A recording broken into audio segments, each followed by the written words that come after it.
let's get onion. Why not?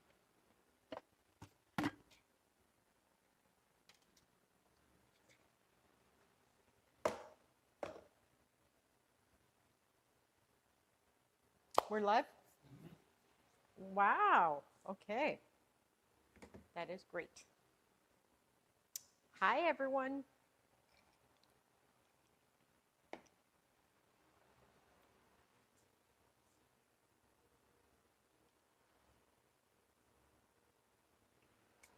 Okay, let's grab.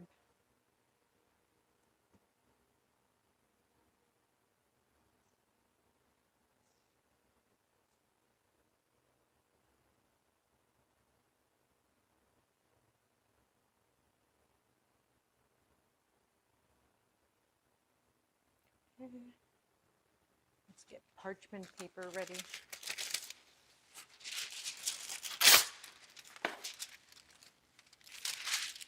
Hey, welcome in to Mouse Speaks. We're live from my home kitchen. We've got some awesome recipes coming up today, a couple of really fun games, and an awesome challenge at the end. So stay tuned for a whole lot of maximum flavor.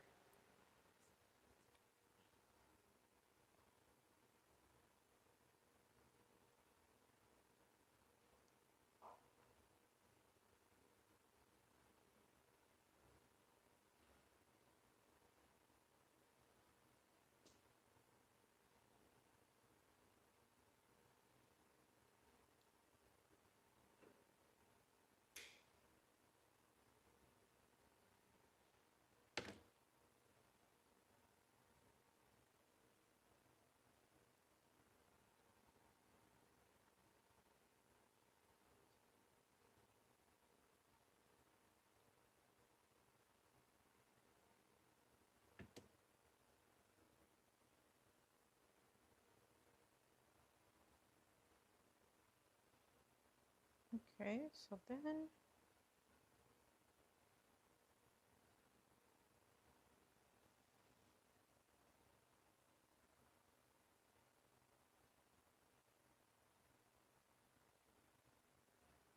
okay. Hi, welcome in. Happy Wednesday. Yes, today's Wednesday. Yes, happy Wednesday. Today we have a whole lot of deliciousness happening, some really fun games, and a wonderful, oh, my favorite show is on. It's my favorite show too. Yes, we are going to, we're talking a lot about the holiday season. Well, we just wrapped up our Thanksgiving series, which, by the way, available. Oh, hi. Oh. So our Thanksgiving series, all the videos are available on our YouTube channel. If you're watching on YouTube, you can catch all of our side dishes and our turkey and our ham recipe, but we have sweet potato casserole, green bean casserole, mac and cheese, mashed potatoes, all the good stuff, biscuits, cornbread, all the good stuff is available on YouTube at Maximum Flavor, and you can get all your Maximum Flavor Thanksgiving recipes on there. But yeah, we've been talking a lot about the holidays and Thanksgiving and entertaining, but you know what time it also is? It's tailgate season. So that kind of got me thinking of a little snack, and one of my favorite like tailgating snacks, or when you're entertaining, right? And you're watching, you're watching football games, or your friends are just coming over for the sake of watching the game, but people are just eating and drinking and no one's really watching the game. I started thinking about jalapeno poppers. Here's a jalapeno. And those flavors, to me, are extremely irresistible, but sometimes you're just not in the mood to pop an entire jalapeno in your mouth, right? So then we've been doing for holiday entertaining these little like pinwheels or puff pastry, like, pinwheels and whatnot. And I'm like, how about if we made them into like a jalapeno popper, but delicate? So they're rolled up into puff pastry dough, and you can dip them into your favorite sauce. Mine would be house-made ranch. So I'm like, let's see if that works. I've never made it, so we're gonna be making it together here in just a little bit. I'm gathering all my ingredients, and then I'm gonna show you how to make it. So welcome in. Good morning, good afternoon, and good evening, wherever you're watching from. So again, welcome in. We're in my home kitchen cooking maximum flavor style. Okay. 400 degrees. Yes, yes, yes. Okay.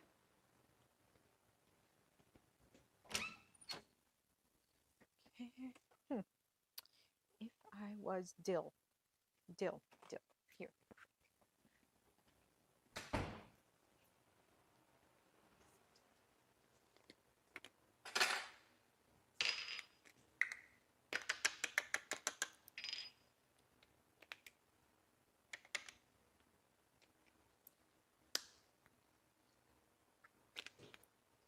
Perfect.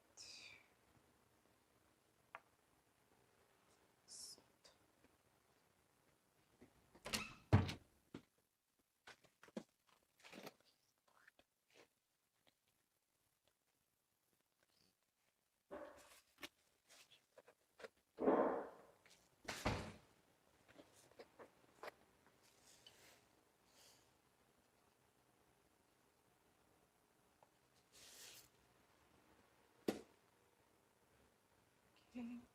Dot, dot, dot.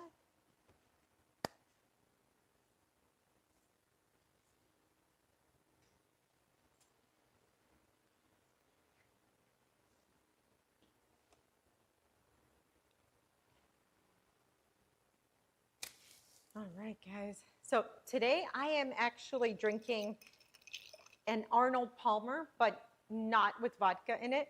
It's just, I have here some organic black tea, no sweetener, and some fresh lemon juice. Keeps you awake, gives you that jolt that you need. It's a diuretic, helps you cleanse and alkalines your system. So sometimes, you want something to make you feel good. Sometimes you want something that's really good for you, right? So Arnold Palmer it is. Arnold, oh, I just thought it was funny for mealtime instructions, but to each his own. Oh. So anyways, chat, let me know, do you guys cook for like your tailgate get-togethers, or do you order out, or a little bit of both? Do you guys like potlucks? Everybody brings over something, or are you guys just like open up a bag of chips and dip and call it a day? Let me know. I'd love to know. 400 degrees. Yes.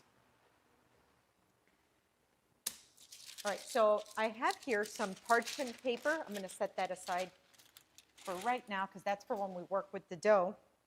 And I have here thick cut applewood smoked bacon. You want to use the thick cut stuff for something like this, because if it's too thin, you don't get that bite of the meatiness. So that's when it's important. Meanwhile, I'm going to get my skillet a little bit warm, medium heat, not too high, not crazy. Okay. So I cut them in half, and then I'm going to cut them in half horizontally. That way I am making fewer cuts and just getting the job done much quicker. Rep Blanco, welcome in. We're making a tailgate snack today because simultaneous to holiday season is also tailgate season. And obviously as we rev up into Thanksgiving, there's big games going on in Thanksgiving, and obviously in December, we go into the playoffs. So I've got you covered maximum flavor style, right? I'll take anything bacon. Me too. If bacon's not at your tailgate, are you even tailgating? So we're gonna cut up here the bacon, about a 1/4 inch thick, okay, like so. Hi, Rat Blanco. Okay, 1/4 inch thick all the way through, and what I have here is 4 slices for the amount that I'm making.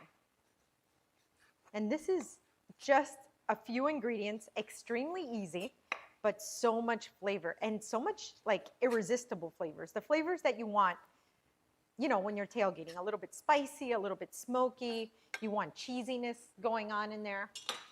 Okay. So now that we're ready to rock and roll in our pan, this is where we bring up the heat to high. Dough scraper.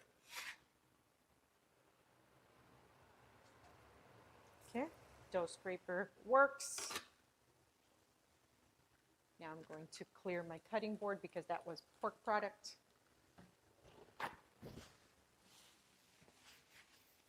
Okay. So what we're going to do here is crisp up our bacon. We started off with the pan not super sizzling hot because we want the moisture to slowly come out of the bacon, the fat to render. We don't want the outside to just burn up and then you're left with a semi-cooked bacon. We want it nice and crisp. So we're going to separate this so there's not bunches around. Okay. Separate it. Okay. That way it cooks evenly. All right. And this is a perfect pan for this, guys. This is a caraway skillet. Now, this is a non-stick, like a beautiful non-stick pan, which makes cleanup easier, but it makes cooking a lot quicker. You don't have to worry about sticking. As you can see, I'm moving around the bacon. But most importantly, this is a non-stick pan that's non-toxic. So non-stick that's non-toxic is amazing. Okay. And I think this is a perfect gift for this time of year for your friends that are wannabe chefs or are chefs, or your mom that needs that new cookware, or yourself. And if you use my link now, you can save up to 20% now, guys. Okay. All right, so we're going to move that bacon around. And once you see that it's loose all by itself like this, you can kind of leave it alone. So you see this beautiful even heat distribution? Very important. A lot of pans only get hot in the center.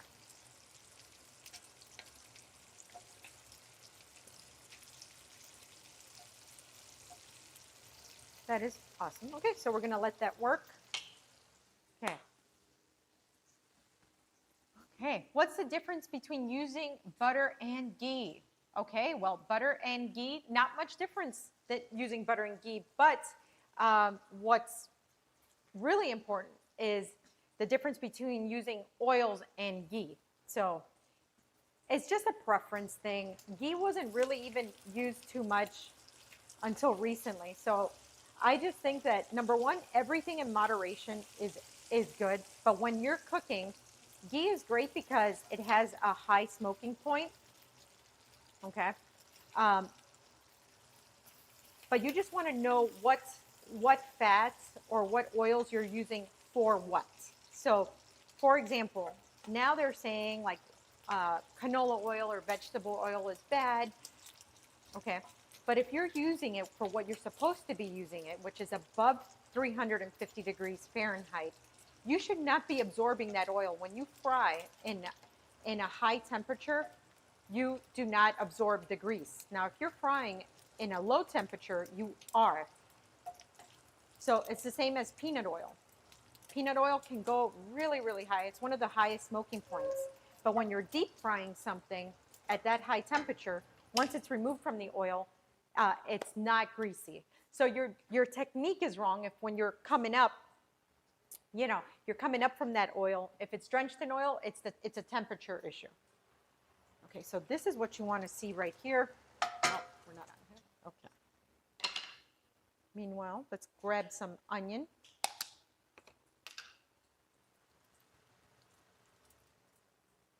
Ooh. I'm going to move this over to this overhead cam in a second so they could see it. Okay.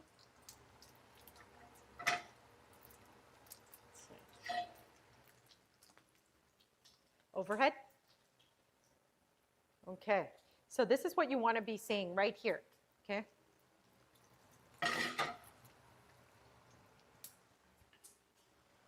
This is going to cook like this now for a couple of minutes. So it cooks all the way through. And by the way, we want this fat in the pan. This is flavor gold.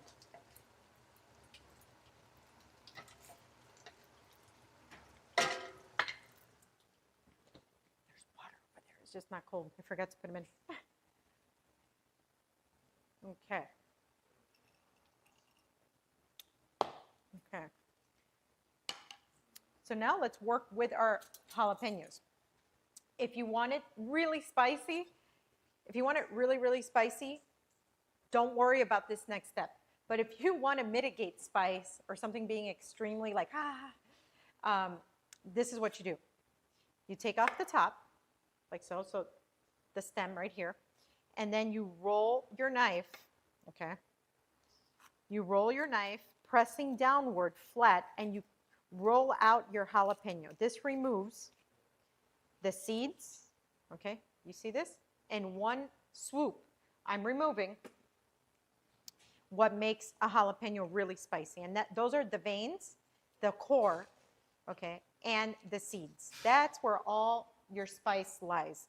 Everything else is a pepper, so you're gonna get the flavor from a pepper. Okay, I'm gonna turn off this heat right now because we're good.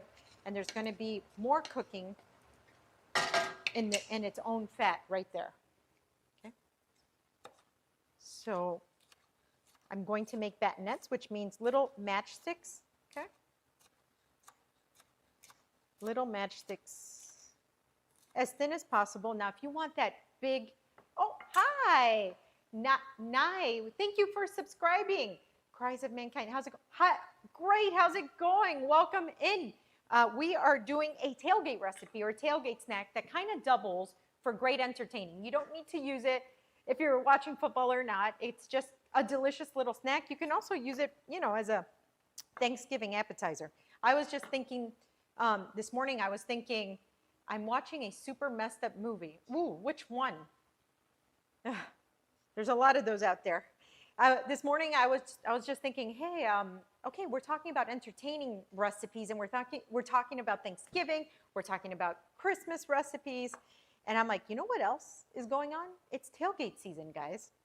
So I'm mincing up jalapeno. I just deveined the jalapeno. I took out the core, I took out the seeds, and now I'm just mincing this up. We crisped up some thick cut applewood smoked bacon. Okay. If you like the pepper flavor, don't mince this up too much. Just, I would keep the pepper pieces a little bit larger. See, I need a little bit more here. Let's do a little more. So let's roll it out, roll it out. Okay. There we go. This one came out really clean. Okay. So we were just discussing that the heat really lies heavily on the core, the veins of the jalapeno, and the seeds. If you just want the flavor of the jalapeno, what you do is remove all that and you just get that delicious peppery flavor. And then you might ask, well, what's the difference then between a green bell pepper and a jalapeno? More intense flavor. Definitely more intense flavor. Okay, so let's finish mincing this up. This is awesome. Anyways, guys, what's in your cup this morning or this afternoon or this evening? I said earlier I'm drinking an Arnold Palmer. I got an organic black iced tea here with fresh lemon juice. Ooh. Remove the insides and give it a good char. Ooh, that's a great idea. I wish I would have done that before I started mincing these jalapenos. Okay, this is about right. Okay, dough scraper. Let's roll. This is going to go into my pan with the bacon fat. This is going to go down right in there. Love, love, love. And now I'm going to take a little bit of sweet onion. I'm going to put that down. And garlic, just a tad. This is good. So now here we have bacon in its own bacon fat, jalapeno, sweet onion, and a touch of garlic. That's it. So, actually, we'll leave that there. Let's leave that there. I turned off the heat. And now the onion and the jalapenos a little bit, we took that edge off, a little bit translucent. Not caramelized or anything, just translucent, which is good.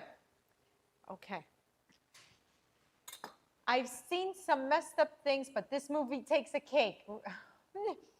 I have sweet tea. I had Asiago cheese bagel with melted Kobe Jack cheese inside and chorizo. Sounds delicious, but the suspense is killing me about the movie that you're watching.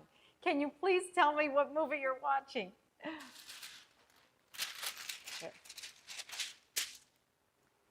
Cheap Thrills, a movie called Cheap Thrills. Okay, never heard of it. All right, so I am using these crescent dough sheets. These guys get me out of a bind all the time.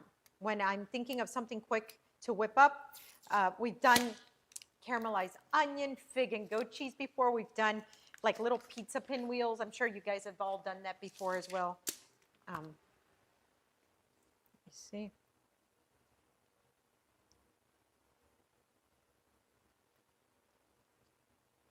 Okay, all right. Here we go. I'm gonna unroll the sheet like this. Okay. And obviously, if you're making more, it's about a very rich couple that offer a large amounts of money to. But as the night progresses, the money amounts and the tasks get more and more disturbing. Oh, that sounds like a familiar plot. I've seen a version of that movie often. Seen it a couple times. And the tasks aren't so disturbing, so maybe this is why this one takes the cake. Okay. Okay. So if there's like a little, what can I say? Like a thread, any pieces or creases, you don't want holes in it, but it's okay because as it bakes, it'll kind of just come together. Okay. I'm not going to move this whole pan, so let me get a smaller bowl. I'm going to now scoop up my mixture from the pan so I could work with it. Let's see if this might be a good idea. Oh yeah, perfect.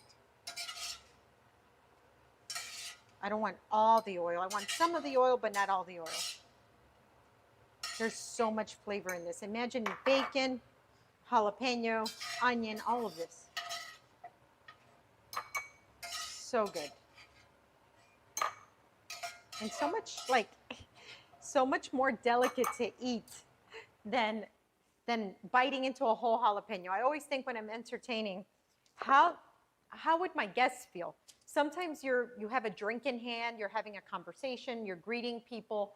So imagine if you had to worry, okay, about biting into a squishy jalapeno. Sometimes they're bacon wrapped, right? So this is like the best of both worlds. Okay, so I'm going to, actually, while that cools down, I'm going to make our cream cheese mixture. The inside of a jalapeno popper is always cream cheese. Some better recipes have, I guess, a mixture of other cheeses as well. Okay, so let's set this aside here. So here I just shredded. You can see it's really, really nice and thick. Some cheese here.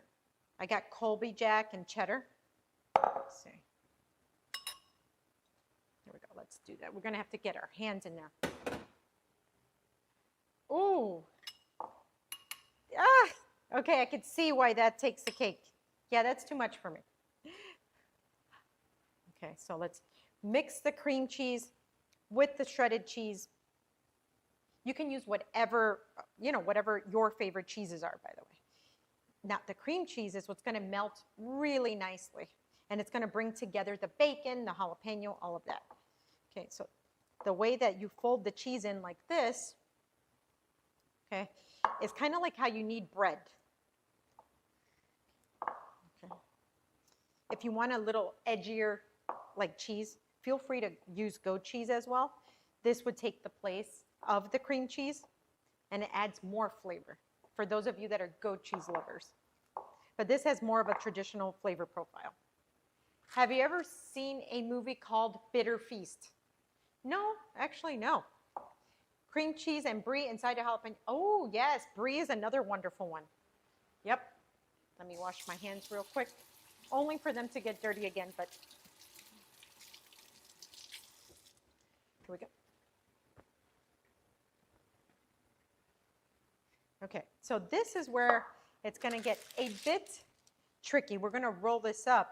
So what I'm going to do is try to make as much. Oh, here we go. It kind of just happened organically. That's great. We're just going to dollop this around like this. So if it makes kind of like these ropes, like rope shape, that's perfect. We want to stay away from the edges because we're going to, again, roll this up kind of like a cinnamon bun or a cinnamon roll. Yep, this is good.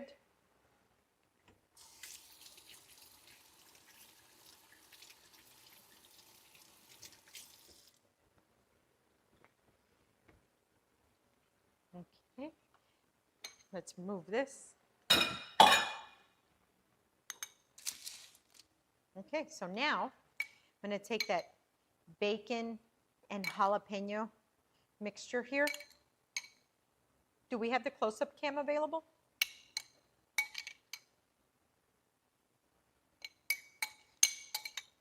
So you guys could really see how we're spooning this around here. Get real nice and low for them. Okay, this way. So you see, you have that, the cream cheese. Can we go?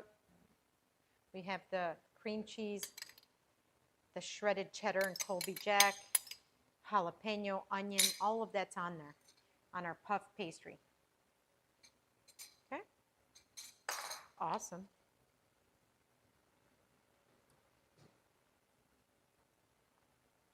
Beautiful. So now we're going to roll it up.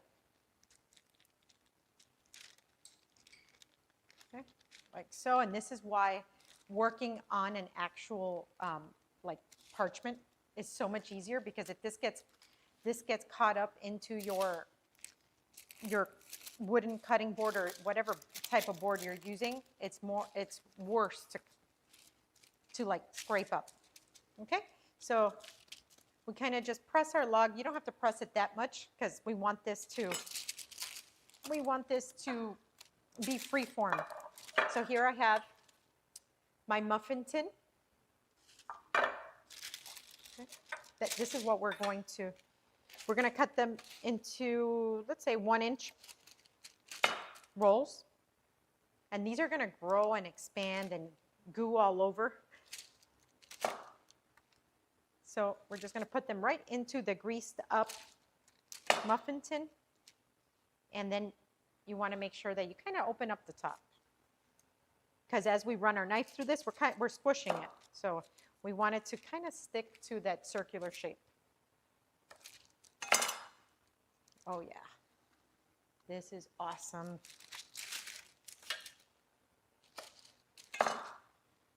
And these will bake really quick because the actual dough is very thin. So we're going to go at 400 degrees Fahrenheit. Okay. Let's see, I think we could get one more in there. One more. Yeah, this is good. Okay. And this one, let's just put it in there. Why not? Okay. And working on parchment means now you have a clean surface. Okay. Let's go to the oven. Okay, we're going to go to the oven right now. 400 degrees Fahrenheit. It goes in. Okay.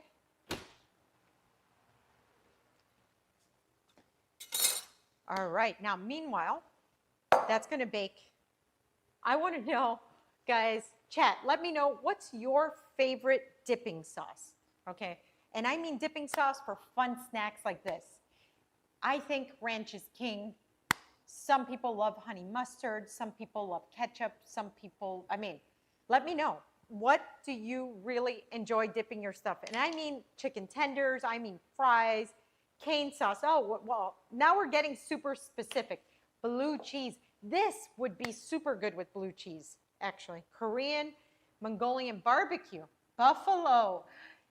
That's my problem. I love sauces. I'd probably get out a bit of everything and put it on. Yes. Oh, Nikki510, welcome in. It's good to see you on here. We just made a puff pastry, basically a jalapeno popper, but rolled up in puff pastry. I need sauce at all times. Yes, me too. So whenever you're thinking smoky, like smoky and spicy, you want something to cool it down, which is why ranch is so popular. It's so loved. Sesame ginger teriyaki depends on what it's being dipped, really. That's true, exactly. But I'm talking about like these little fun snacks. Like let's say you're talking mozzarella sticks, chicken nuggets, this, you know, jalapeno popper. There's this book for those of you that want to nerd out or are ever interested in how our taste buds actually work. And it's called The Physiology of Taste. And I've really built a career from this book and my philosophy of cooking, which is maximum flavor. But it's really biological. It's a physiological reaction that we have when we try things. So there's certain flavor profiles. I mean, there's many flavor profiles that when put together kind of create these, I call them flavor fireworks. It sends endorphins to your brain. And then all of a sudden you're like, it's slightly euphoric, okay? And it's not by accident. It's not happenstance. It's a reaction that we have when certain notes on our palates are touched. So something spicy and smoky combined with something that cools it down, like ranch, and it's herbaceous and cool. Again, that contrast, we're like, wow, this was delicious. And once we have it once, we're gonna want it over and over and over again. Ranch mixed with hot sauce. Yes, spicy ranch. I love that.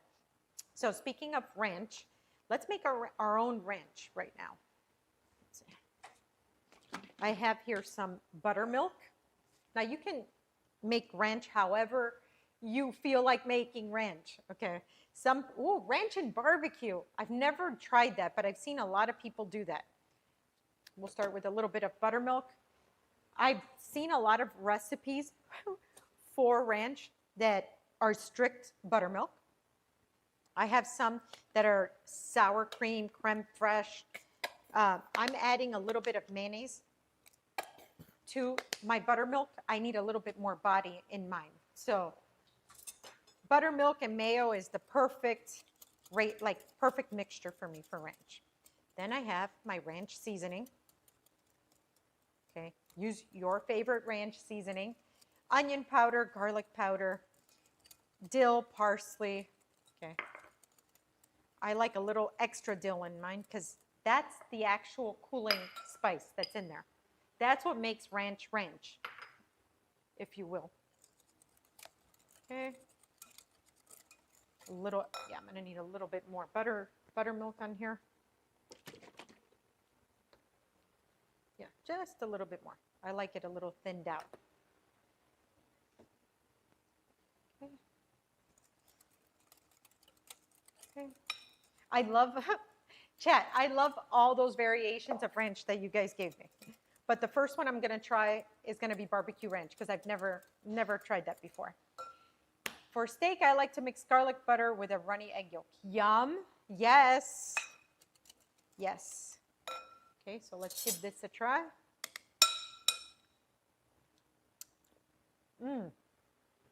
Oh yeah, oh my gosh. Yeah, that's real good. I still want more dill in there though. And I'm going to thin it down even more.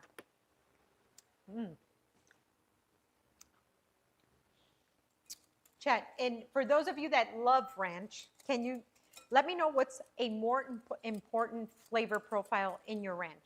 Is it dill or is it that onion? You know, those are the two dominant flavors in ranch.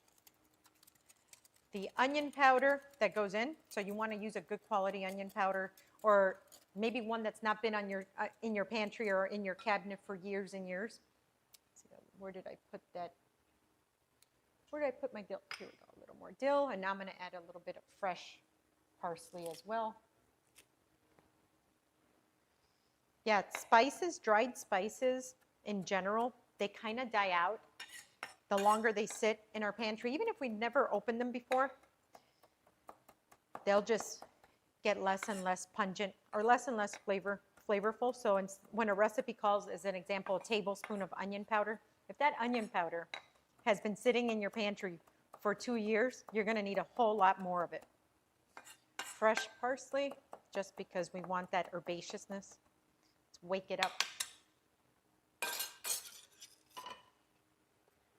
Here we go.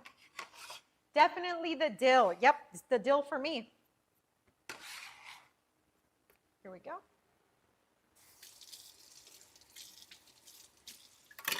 That is great, great, great, great.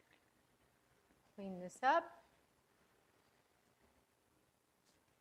Let's see, it might need a little lemon juice. Watch, this is going to turn out to be like the best ranch I've ever had. Let's try this again. Oh yeah. A little squeeze of lemon, just a little. That's about 5 drops. Oh yeah, that's great. And now I'm going to get a small receptacle for my dipping sauce.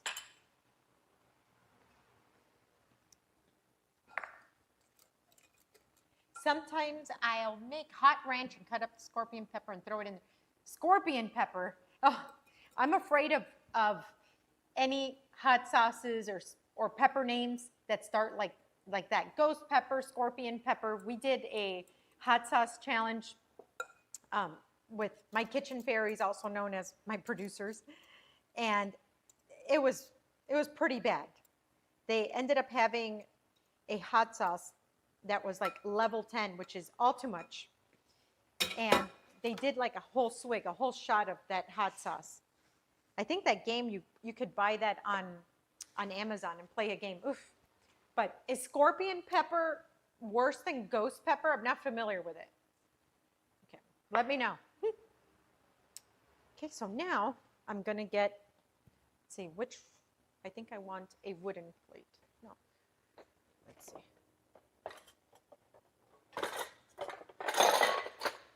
Yeah.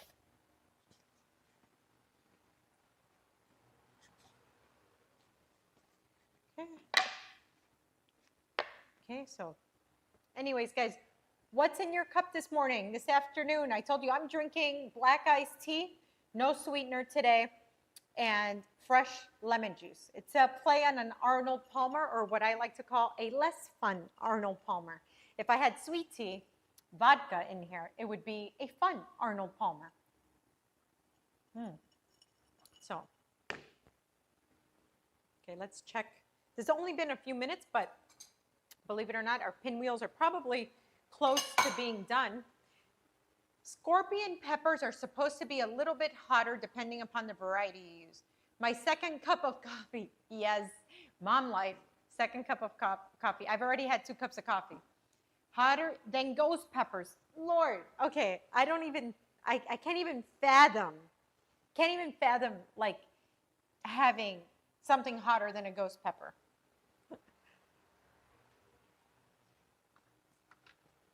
Okay, these are looking nice. Oh yeah, can we look oven cam? Let's see, I'm gonna show you. They're working. We've got just maybe 2 minutes and we're good. Okay. So while we wait for I want to talk about something that for those of us entertaining this holiday season, we kind of dread. The cleaning that comes with it.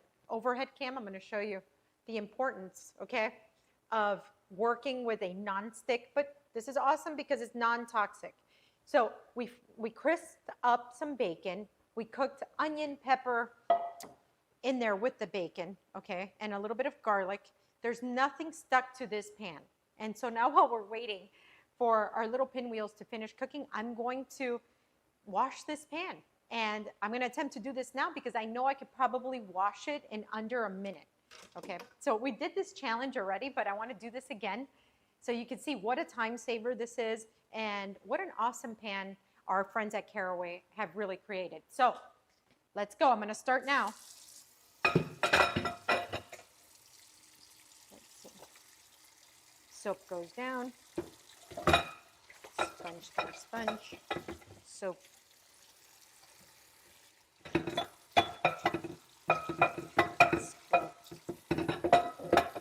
There's nothing stuck to the bottom sides or anything. So my sponge full of soap is just gliding through the pan. Okay? So I don't have to waste all my energy or elbow grease that I have. I could spend it on actually cooking, making something delicious, or holding my drink versus washing. Okay? Okay, how many seconds has that been? 40 seconds, guys. Let's hold this up. I haven't even dried the pan yet. That's it. It's clean. Okay, so I'm going to get paper towel and dry this up. It's good as new. And I didn't kill myself trying to wash or scrape whatever stuck to the bottom of the pan. Here we go. We're ready. On to the next one. Okay, so let's check up on our pinwheels. Yep, we're ready. So that means let's set up here.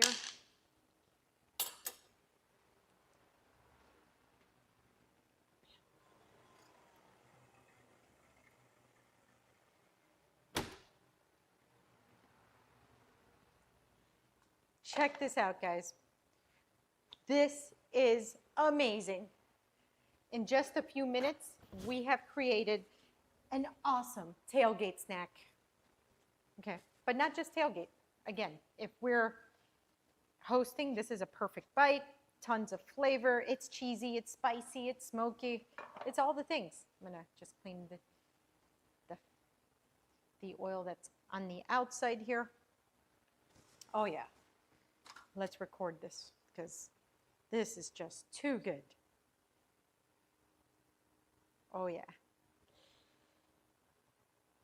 Love, love, love. Okay. I want a bite. Yes. So again, we used puff pastry. I used Pillsbury dough sheets. We cooked up some bacon, jalapeno, onion, garlic, a little bit of cream cheese to bind it all together. We got some shredded Colby Jack and cheddar cheese, rolled it up like a cinnamon roll, okay? And we baked it in a muffin pan. Then we made our own homemade ranch. So let's get a knife. This one's looking like my favorite one right here. Didn't stick, so that's perfect. Oh yeah. Oh my goodness. This looks great. Okay. So now we put them, I'll put 3. Ooh, here we go.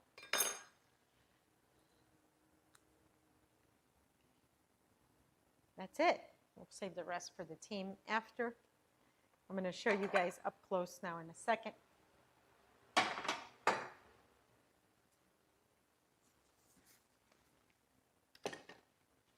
Here you have it. Jalapeno popover pinwheels, cheesy, smoky, spicy, homemade ranch on this side. This, guys, do this at your next tailgate. Do it for Thanksgiving, like a Thanksgiving appetizer. Pre-cam, perfect. Okay, go, do it.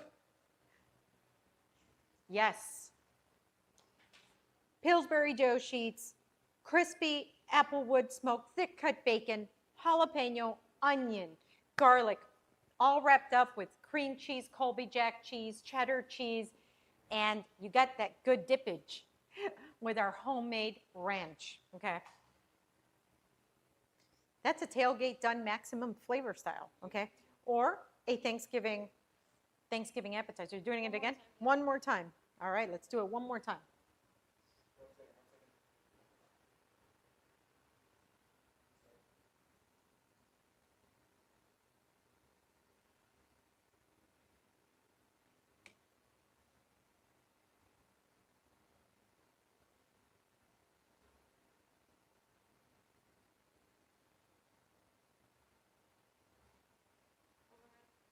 Okay.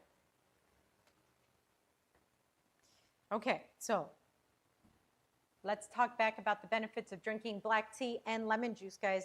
We don't just talk about just delicious things. We talk about real life, good for you things. So black tea, diuretic, helps you get out impurities, gives you that caffeine jolt that you would get from coffee. Okay, so fresh lemon juice in there helps alkaline your system. This is like having a Red Bull, but just think a Red Bull that cleanses you out. Fantastic. I would say since we're in the part of the year that we're indulging, and let's kind of balance things out with here and there. Drink a little tea here and there, drink a little lemon water here and there to help get out all that indulging things, you know. Let's give this a try, huh? Okay. Oh, let's do this for social. So, okay. This is the next tailgate snack you have to make. Again, make this at your next tailgate. Okay. So here we have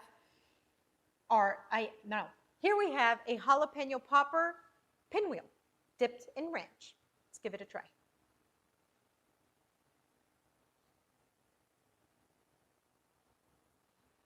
Oh my God, guys. Who's into jalapeno poppers? This is a thing.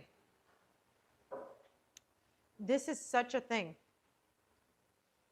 Oh my Lord. I didn't even think this was going to be this good. Wow. Don't worry, I'm coming. Oh, wow. Ooh. Oh my gosh. I know. Look at that. It's very Can we get hot. an overhead real quick? H.H. Otero, welcome Overhead in. real quick? Overhead. Overhead real quick, please. Look at that. Oh, yes. Woof. Looks amazing. All right, let's dip Okay, this in. dip. Look at that cheese. It's popping it. Look at this. We didn't lie when we said pop. You know, Yes. Let me get a good amount. Yes. I can't believe they're that good. Mmm. Right? High five. Yes. I'm taking it. Yeah, take it to them. Wow, guys. Okay, H.H. Otero, welcome in. So this morning, I woke up and I was thinking, guys, you know, it's Thanksgiving season, obviously. It's holiday season. It's entertaining season. All of it. Fairy robbery, yes. But you know what? It also is tailgate season. And, you know, oftentimes there's a house divided. Some people go to tailgates to watch the games, and most people go to eat the snacks, right? So I'm like, this doubles as a Thanksgiving appetizer. When people are coming over, this is an appetizer. It's great, but it's also tailgate season, so this is an awesome tailgate snack. So inspired by the jalapeno popper. Jalapeno poppers are a loved appetizer for tailgate or in barbecue spots, but let's face it, sometimes we don't want to bite into a whole jalapeno, and then, you know, you have your drink in hand and you're not biting into a whole jalapeno. You're not sure if it's super spicy. So I'm like, let's get those like irresistible tailgate flavors or those irresistible jalapeno popper flavors, but let's wrap them in a pinwheel. And we have this magical pinwheel. So now you can mitigate that whole biting into a jalapeno. We have jalapenos in here, crispy bacon, cream cheese with Colby Jack cheese, cheddar cheese, and it's slightly spicy, slightly smoky, cheesy, buttery. Oh, oh yeah. Oh, too good, too good. Guys, we have an amazing stream coming up for you today. A great recipe that you're actually going to use. Couple of chef hacks in there, some fun games, and an awesome challenge. So thanks for joining us today. You know, it's going to be great. Also, if you love this stream, please share it with others. Share, subscribe, follow, do the whole bit. And if you're an Amazon Prime member and you're here on Twitch, remember you have a free sub. So sub, thank you. All right, let's go. What do we got? What do we have next here, guys? Got a little game for you. A little game. Little game. Something light. Okay. You're going to be taking these flags. Here we have a green flag and a red flag. A green flag and a red flag. And I am going to be reading to you some prompts. Okay. And it is up to you're going to throw up the green flag or the red flag, depending how you feel about said prompts. Okay. So green flag meaning yes or? Green flag meaning it's a good characteristic trait. Red flag Okay. meaning that who does that? Okay. Got it. Okay. Let me go. Let me go like Are you this. ready? Okay. Oh, Hold I them both- love this. Okay. Hold them both in your hand and make sure you wave it up high and proud, and you got to tell us why. Okay. Make sure you're in vertical frame. There we go. Perfect. Okay. This is hilarious. Okay. They swirl their drink for dramatic effect. So annoying. They lick their spoon clean after baking. Oh, so annoying. They think charcuterie boards are adult Lunchables. Give me a green flag. What is this? They take photos of your food before you can eat it. That means that they love food as much as me. So let's. All right. They say they're a foodie, but only eat chicken tenders at every restaurant. Oh, I hate that. Yes. They only drink iced coffee, even in winter. That's a preference. I could deal with that. They microwave seafood in the workplace. Oh no. They can't finish a meal without a dessert. Yeah. I can't finish a meal without a dessert either, even if I'm having like a piece of chocolate. They watch cooking shows to quote unquote impress their future partners. Yeah. Yes. Cooking is a life skill. It's not like extra. It's a life skill. So No, yes. but their sole motivation is to impress a future partner. Oh, but okay, but A Still for good effort. fun. Okay, A for effort. Okay. Okay, here's a loaded one. They call you chef even if you're not cooking.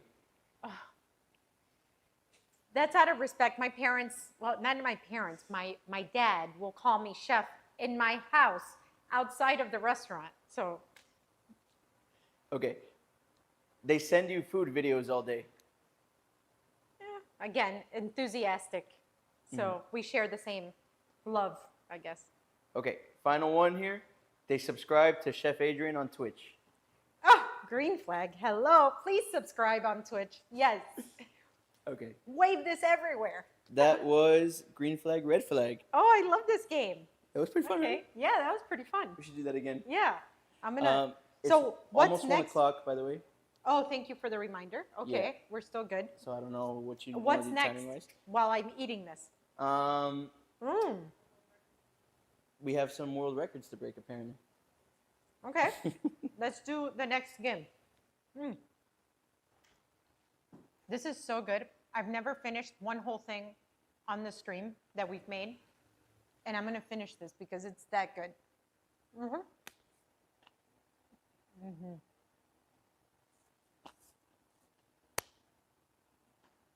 Wow. I wish you guys could try this right now because it's that good. Let's go with this one first.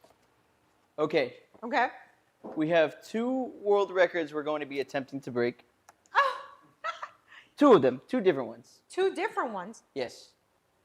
Your first world record Okay. is the most Let's remove amount. this.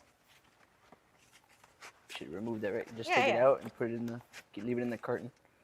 Oh my days! I don't want to Oh, drop here. them. Imagine I drop them. We can't even No, play. We this- can't even play the game My anymore. savage ways Oh, were. actually, This always happens. Oh, we'll just leave it there because that's going to be worse. it's okay. We're Yeah. still in it.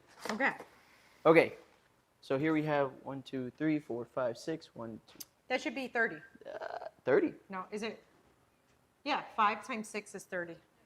Ooh, you Right. have. There should be another one of these. Yeah, we need another one. So Yeah. we are going to be attempting to crack the most amount of eggs in 1 minute with one hand. Oh, one hand? One hand only. Crack the Oh, most amount of okay. eggs in 1 minute. So we're gonna need a bowl, right? So Yes. So your goal here okay. is, oh my gosh, more eggs. What? You said you're gonna need a lot of eggs. Yeah. So I got a lot of eggs. So, 1 second. Let's take these out. Holy smokes, guys, this is a lot of eggs.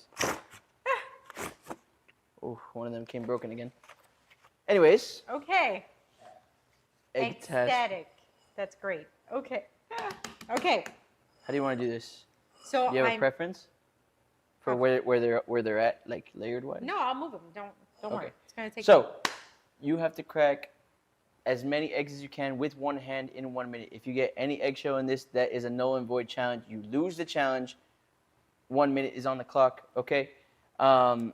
Here's. Well, wait. Then I have to get a receptacle for the shells, right? What is a receptacle? What does that mean? What is a receptacle? English class. What does Where that the mean? shells go. So Mm. let's see. You want a bigger bowl? That. Okay, we'll try. We'll just try to do this, and So- eventually I'll just go into the sink. Are you curious to know how many eggs you actually have to crack to break the world record? What is it? Professional egg cracker. Yeah. This Professional. is There's so many jokes in this. There's a lot of jokes in here. this is a tough little challenge. Okay. You have to crack 33 eggs in 1 minute. 33 in 1 minute with one hand and no shells. Oh, One hand, okay. no shells. Let's go. Let's try this. Okay. What's the time limit? 1 minute. So 1 we got, minute. We'll have it up we on have the clock. 1 minute to crack as many eggs as we can with one hand, no shells. Let's see. Compost. That's a good one. Are you Okay, ready? Let's try to break this record. 3, 2, Okay. 1. That's right.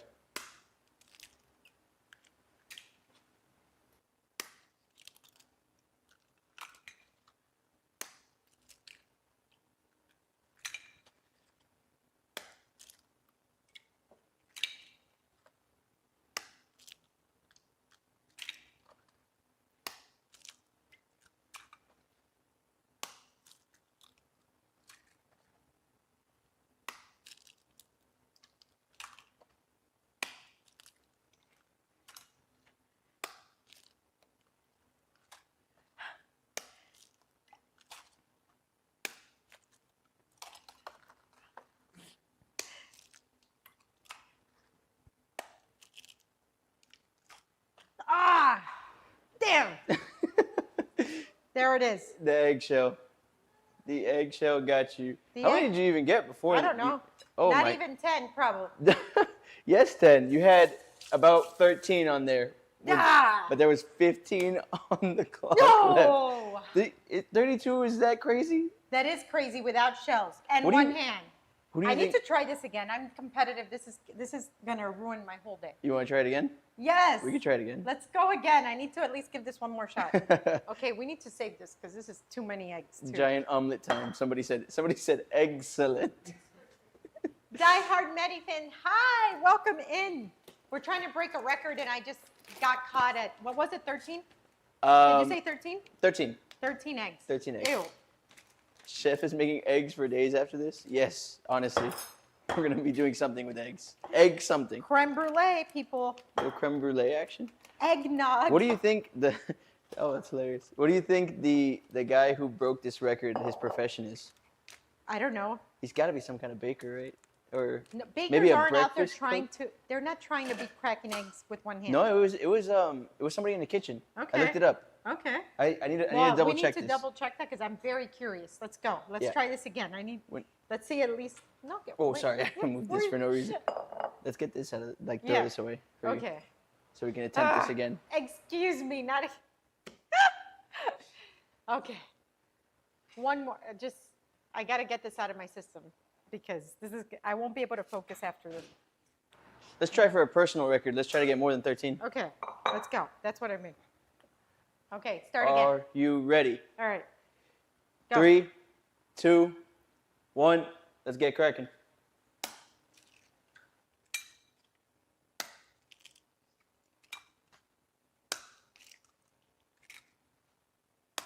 And what was the time, out of curiosity, on that? For your don't remember? 13? Yeah. You had 13 with 15 seconds left. Okay.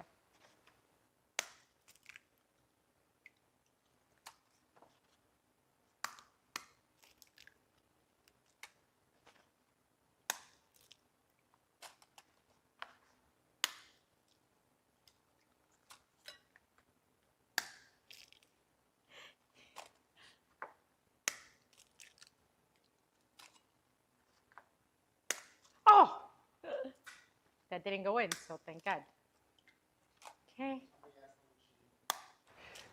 Chef needs 32 in 1 minute to break a world record. 3, 2, 1. No buzzer. Oh, actually, no. I'll count that one. How many did we get in here? Oh my gosh. At least better than 13. Yeah. 1, 2, 3. Oh my God, I'm counting eggshells. Look at me. 1, 2, 3, 4, 5, 6, 7, 8, 9, 10, 11, 12, 13, 14, 15, 16, 16 eggs. Okay, we broke our own record. 16 eggs in 1 minute. She needed 32, guys. Ah, 32 is oh Lord, that is insane. that is insane. How many? Do you think he was like cracking? Like he had in one hand, he was like cracking like 5 eggs at a time. Maybe 2. Maybe 2 eggs All at a right, time. All right, you let's guys get this got egg out me. of here. And now I know for sure there's no chance for me to break that record. There's no chance, 0. And I'm okay with that. I Hey. wasn't okay with it at the beginning. But Some records weren't meant to be broken. oh, there you go.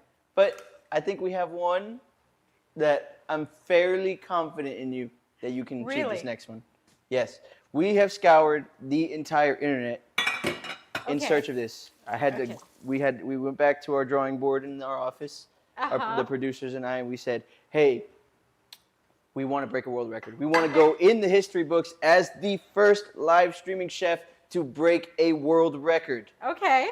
And I think we found the one for you. You found the one. Because I think this we one did. definitely was not the one for me. This one was hard. I just wanted to see you do this. You need to do I an told you you have ambidextrous for that egg challenge. I feel Maybe you could be crack. But yeah, it's but only you one said hand. one hand. Yeah. It was one hand. You see what I mean? I feel like you have way too much fun on this stream. Like way too much. Like coming up with these type of things. Yeah. It's- It's we go back and we say, how do we Stump me. one up you every single Uh-huh. time? One hand at a time? No, you have to only go one hand. So if you're going right hand, it's only right hand. Let's move Okay. these eggs out of here.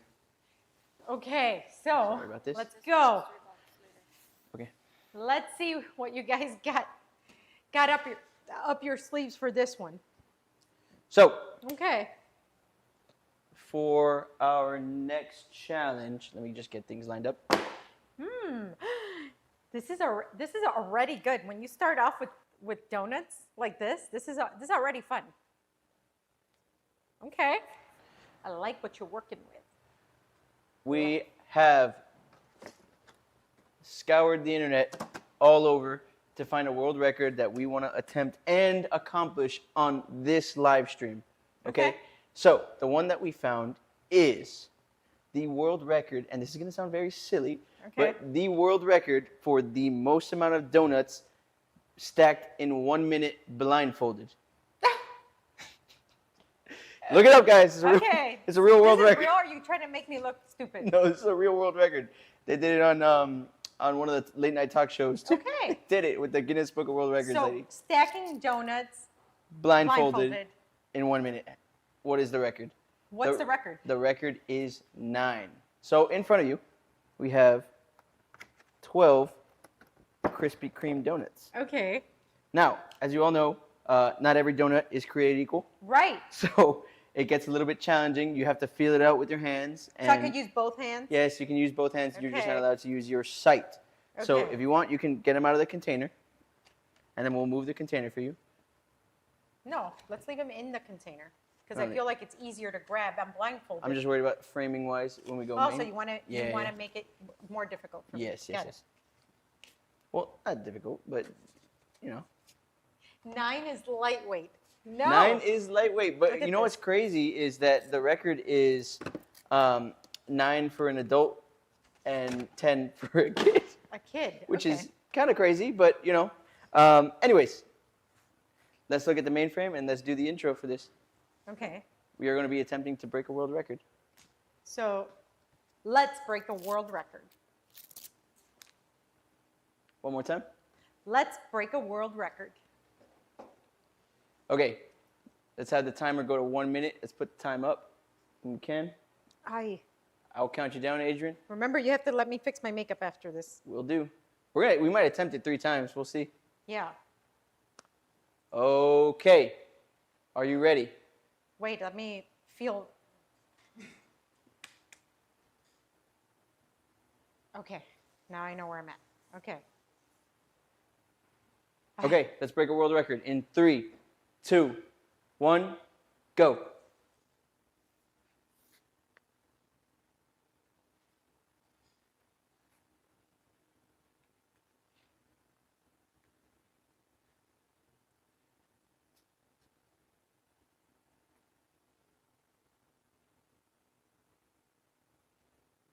This is worse than butter Jenga. It's up there with it. I lost a donut.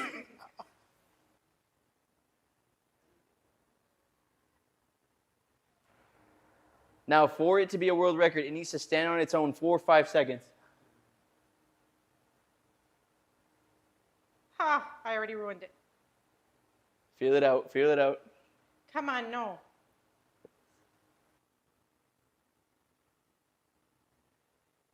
Ten seconds.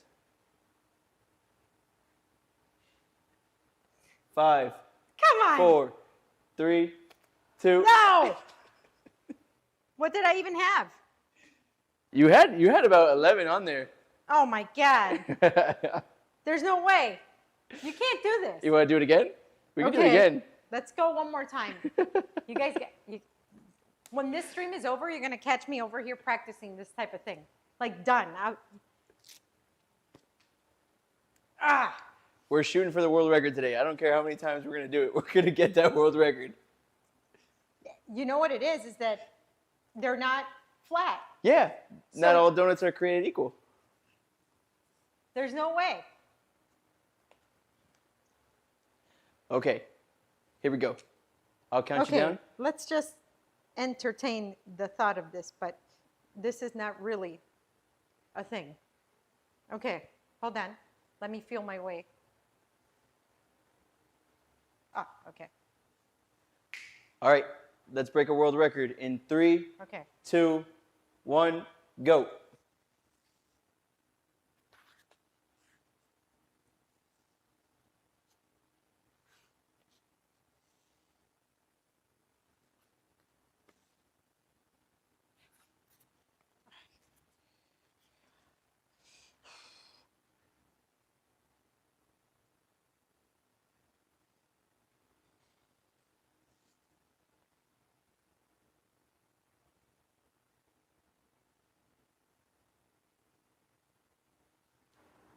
Just under 30 seconds.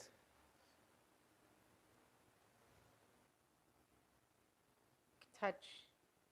Touch.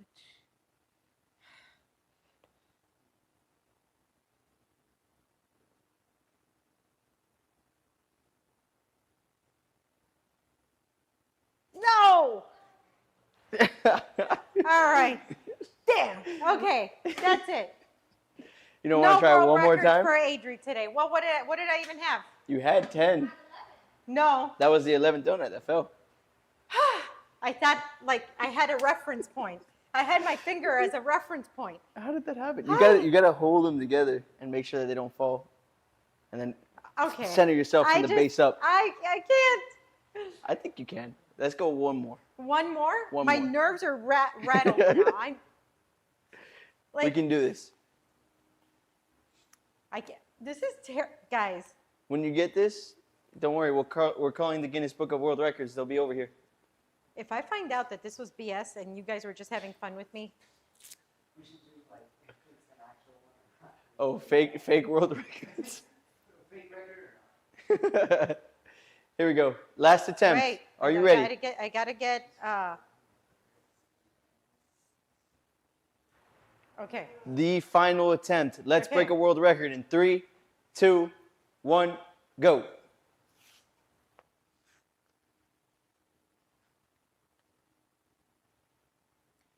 Come on. Hold it like he said. Hold it like he said.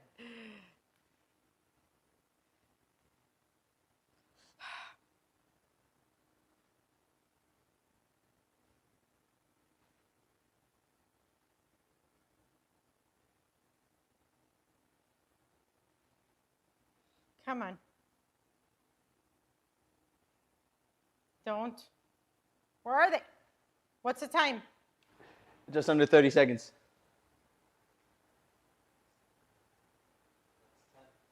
1, 2, 3. Oh, Okay. don't worry. You can fix it. Oh. No. How many was that? It was 10, but it didn't stand on its own. Okay. That's it. I think we got. We've lost the donut challenge. But we need to try this again. You need to bring this back again on another stream. I will do this. Guys, if you think we should try it without a blindfold and see if it's even possible, I think it's possible without a blindfold. Oh, that's a great. Let's just try that. Go ahead. Without a blindfold. Let's Go see ahead. if it's even. Okay. Well, if you see, you could see the ones that are like fatter on one side, so you wouldn't even pick that. Like, look, this one's huge, like on this side and flat on the other. So I would go for the ones that are flatter. Super makes a difference.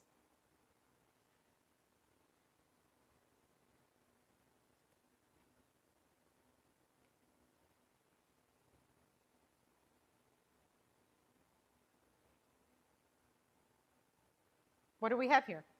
You have 9. Okay, but I held up for seconds. Yeah, Okay. Yes, it's possible without a blindfold. without the blindfold possible. Yes. Yes. Okay. Let me bring the box back. We'll Okay, package I'm these going to up. go check my makeup, Yeah. and I'll be right back. Mute me for right now. Here, let me get your mic. I'll Okay. mute you. Ah, You are muted. I can Okay. hold it if you want. let me go. Thank you, Vicky. I'll be right back. Okay, guys. So that was attempting to break a world record. What do we think about that? Was that a fun one? Should we do that again? I always I wanted her to I really wanted her to get that one, but I don't know. We got to bring that back. We got to run it back, do it again. That one's super gettable. Why did the donut go to the dentist? Because it needed a filling. All right, buddy. You and your dad jokes. Somebody ban that guy. Ban that guy right now. Oh wait, he's a mod. Ban yourself. Yeah, we wanted to up the stakes, try to break a world record. Some of these world records are insane though. Like we were looking them over, and it's like, who can make the biggest paella? And there's like whole towns in Spain making paella, like the size of, like a central, like the whole city is a paella, and it's kind of crazy. So, we're just looking for different things that can be doable in this kitchen. If you have any ideas, I'd love to hear them. But yeah, stay tuned. Chef's coming back in just a second. Yeah, bring that one back later. I know, bro, put the blindfold on me. I'll do it right now. Just kidding. Stack the pickles. Chef is competitive. Chef is very competitive. You guys don't know. She always, we bring the games and then she brings the fire. Like we're going back and forth that way. She, she's never one to back down from a challenge. But I have a feeling this mystery box challenge that we have at the end. Oh, got to keep my mouse low because she's lurking around the corners. Mystery box challenge at the end of the stream. I think we're going to get her this time. I think she's going to be like, hey, that one was really difficult. We have a really, really fun mystery box challenge lined up at the end of the stream. We're super excited about.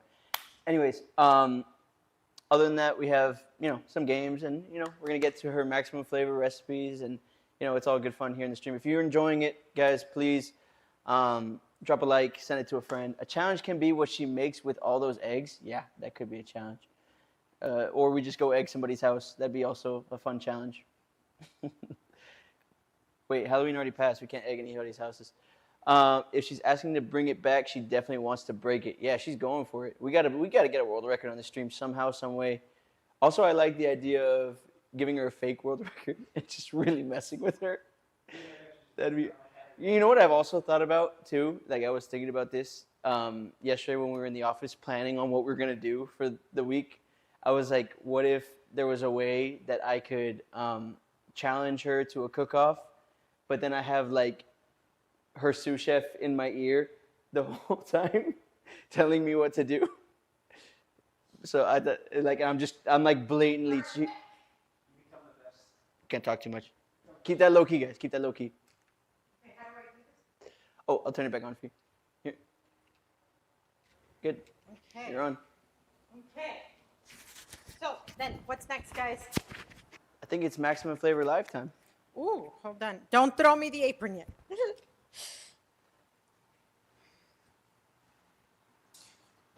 Oof.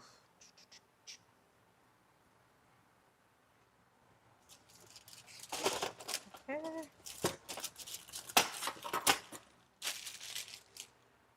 Okay. So it's maximum flavor lifetime. You know what that means? Oh, yes, that was a good one. You try to, see, you're messing with me.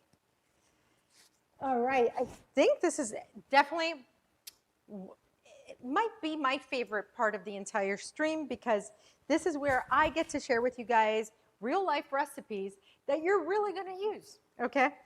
That are really delicious because, you know, let's face it, there's so many like recipes out there now, especially on social media, where you go and try them, and then after you're like, this didn't work. Like, these work. These are recipes that I make all the time, or that I make for my family, that I make for my friends, or that I make at my restaurant.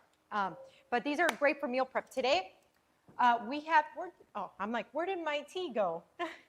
So, yeah, that's so good. So, oh, thank you for subscribing, Braj or Brage. How would you? Let's go with Brage. So, anyways, so today I have for you a Greek style chicken. Okay, we're actually going to use 2 different cuts of chicken, and we're going to make it all in one sheet pan. It's going to be extremely easy, so much flavor.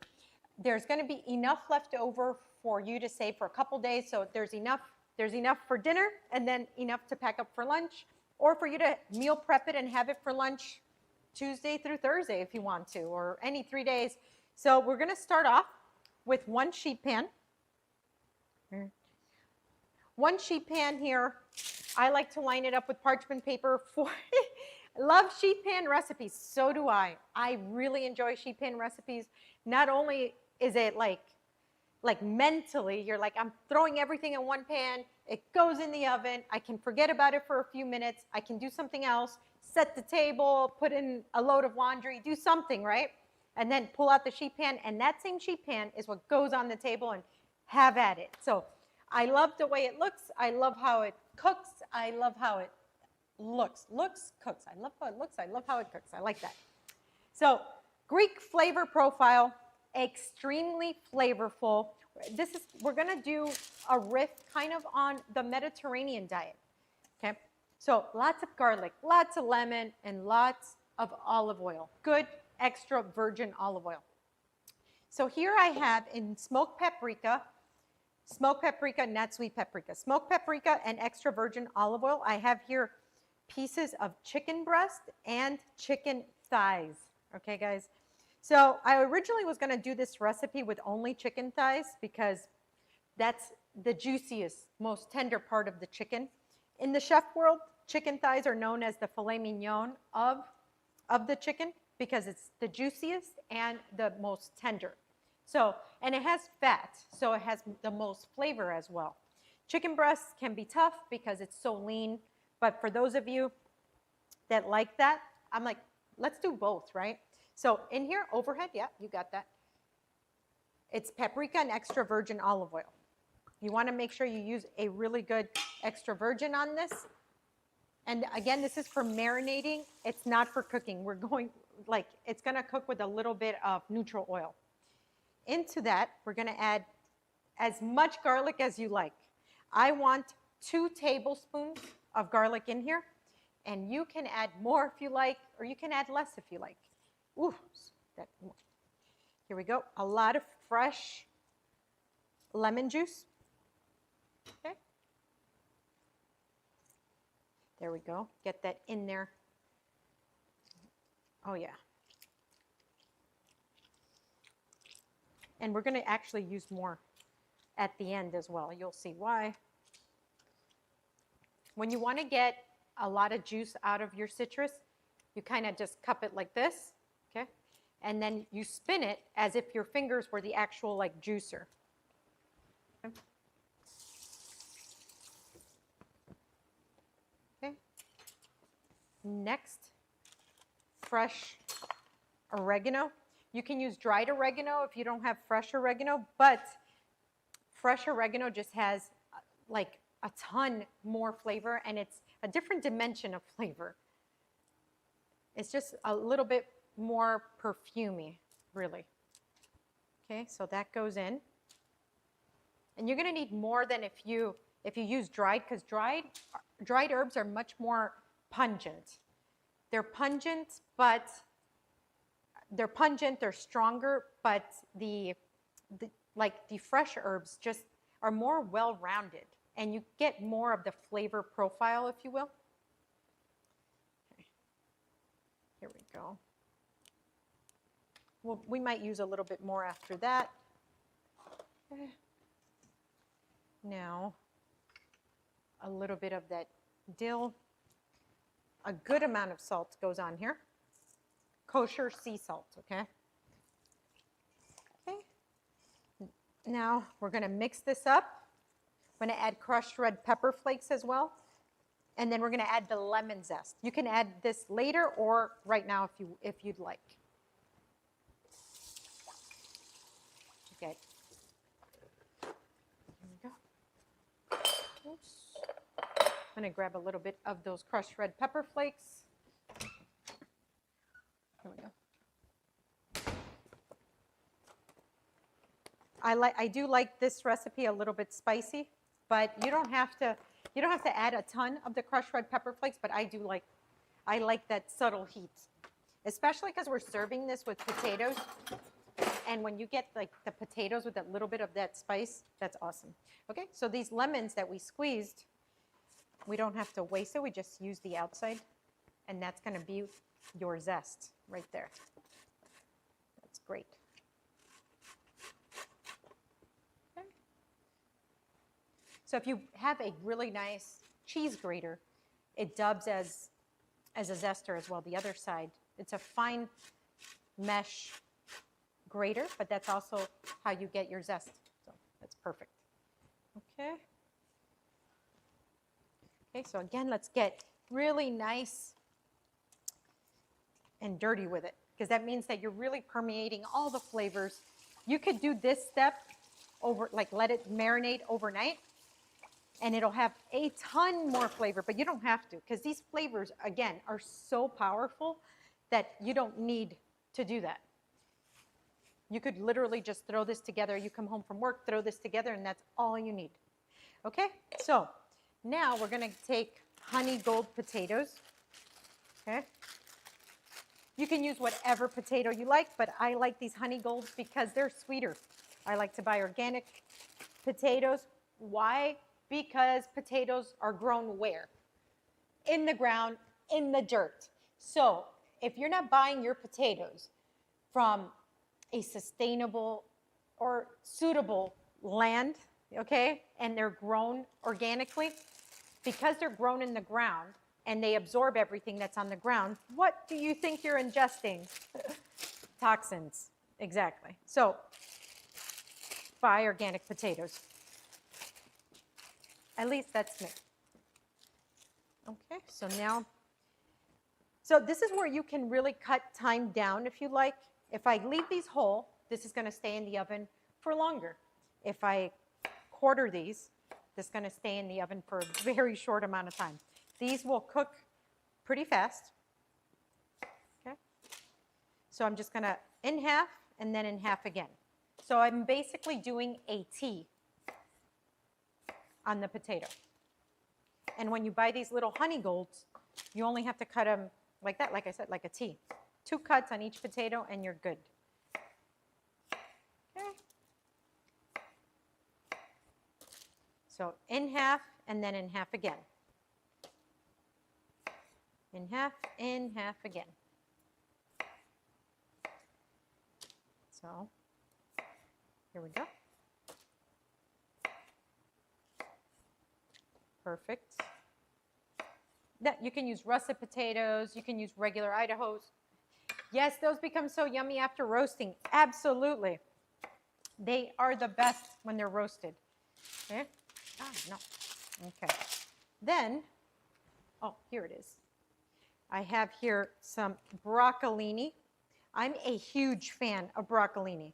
So if asparagus and broccoli came together, you'd have broccolini. The best of both worlds. I'm going to put this on this side. You will see why.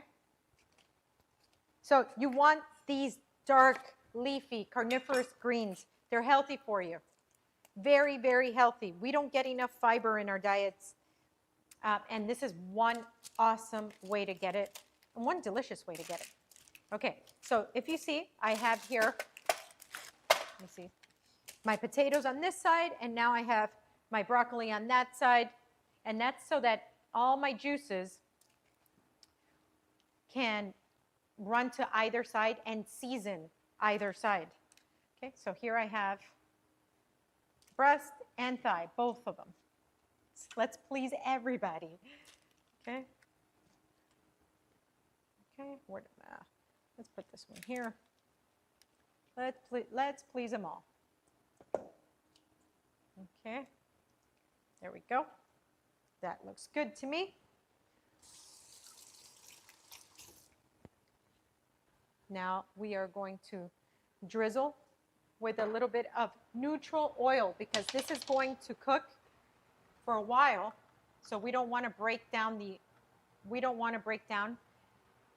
extra virgin olive oil. So we'll start with the potatoes, okay, and then we'll drizzle right over the chicken, and then right into the broccoli. Okay, that's great. Let's season our potatoes with salt. I like to use kosher sea salt. Let's season our broccolini with a little bit of salt as well. Then regular pepper. Our chicken had crushed red pepper, so this will take regular black pepper. Okay? Now, that's it. Now, if I have seasoning left over here, I'm going to make sure that I don't just leave that in the pan. I definitely want to get that in the chicken. That's perfect. Perfect. Okay, so let's go, guys. This is going to go into the oven, high heat.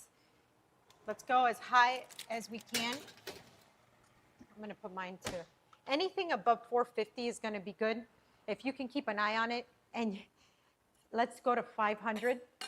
You want this to cook quickly, zap it fast. You don't want the juices to get out of your chicken, or we're not braising, so nothing that's low and slow.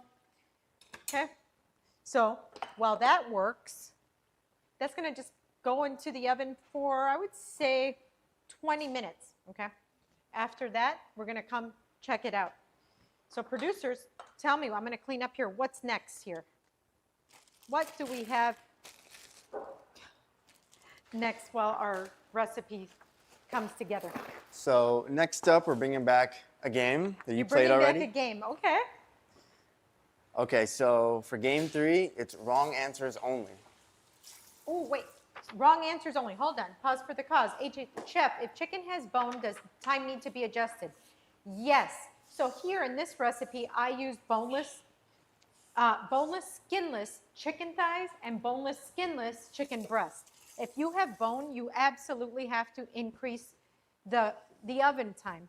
Not by much. That also depends on the weight, but I would add an extra 15 to 20 minutes if you have bone. Okay. All right. Let's go. Okay, we are running back. Wrong answers only. Okay, you will have 1 second to answer, so choose your answers wisely. You can only answer with the wrong answer. If you do not answer, if you answer with the correct answer, or you fail to answer, you're gonna get smacked. With, okay. Not a baking pan. Whatever that is, spatula. That's what it's called. A spatula. Okay. I said whatever that is. Okay, so wrong answers only. Here we go. Where do French fries come from? Denmark. Okay. What's the best way to cook an egg? Ice cream. What do people usually drink soup out of? Forks. What is the purpose of a refrigerator? Pool. How should you store seafood in the fridge? Shoes. Name a vegetable.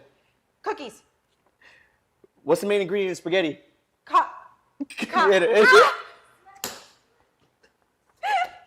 What now? Anyways, what did she say? I don't even know what I said. Next question. Next question. You got me all disheveled. Okay, Name a great pizza combination. Cheeseburger. Okay. What's the best drink for a hot summer day? Lemonade. Ah! Get it, go get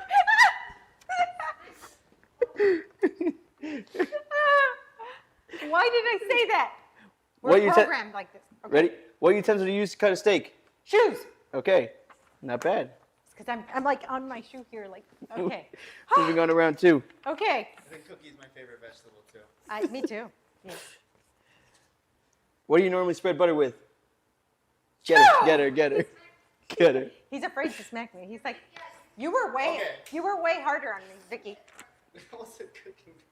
Ah, What ingredient makes bread rise? princess. Princess. What do you put in an air fryer? Trees. Mm-hmm. Uh-huh. Yeah. What do you use to measure ingredients? Cameras. What do you cut vegetables with? Cages. Where does milk come from? Chairs.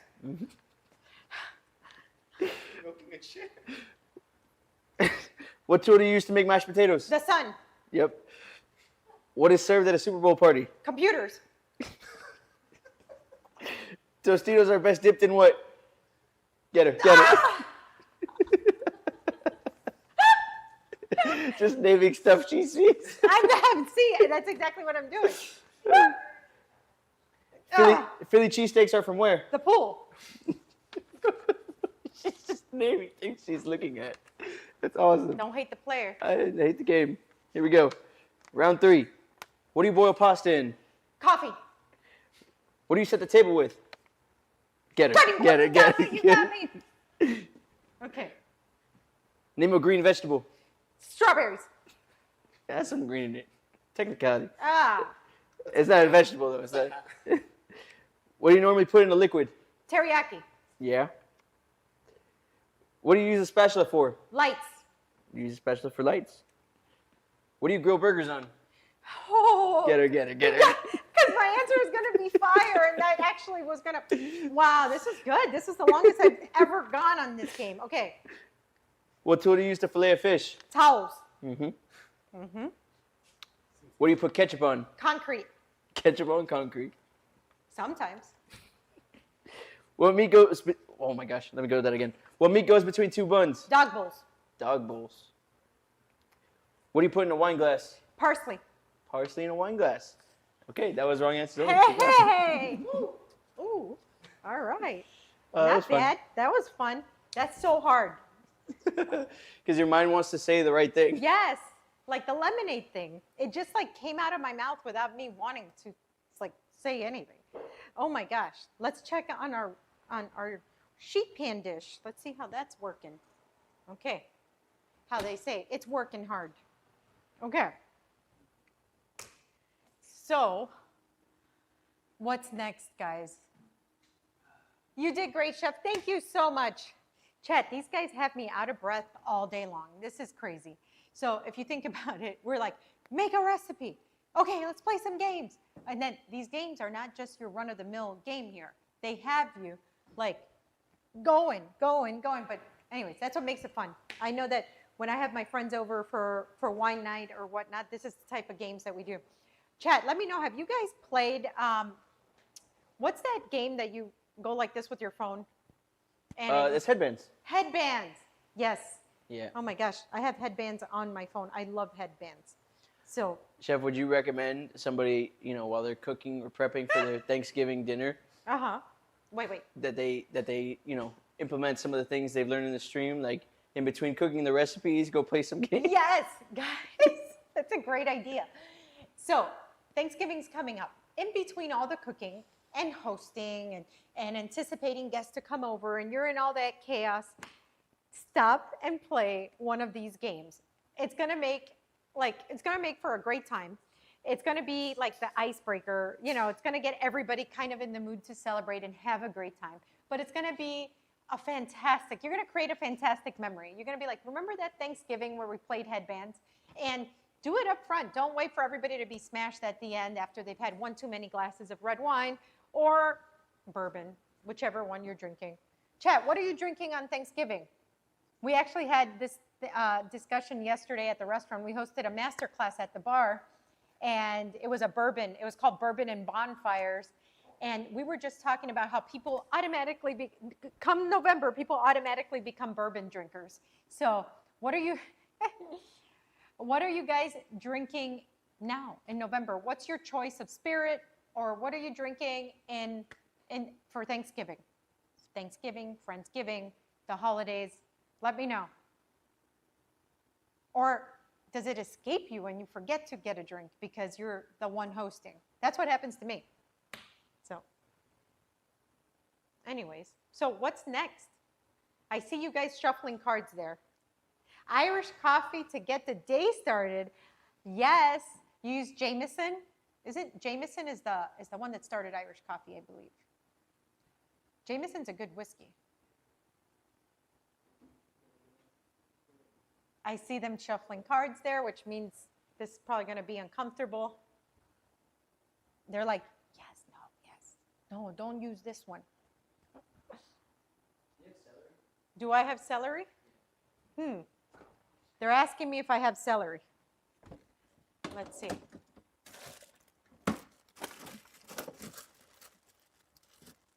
I have a piece of celery. I don't have a ton of celery. How much celery do you need? Give me like 3 sticks. No.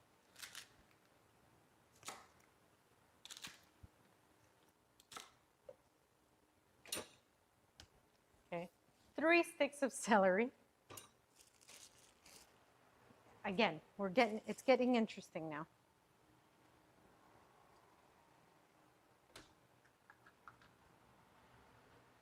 What else? What other weird things are you going to need?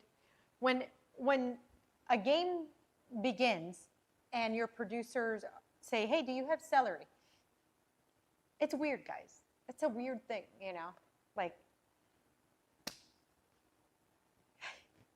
he's taking away cards from Vicky, and Vicky's shuffling cards, and Michael is removing, and he's going, no, not this one.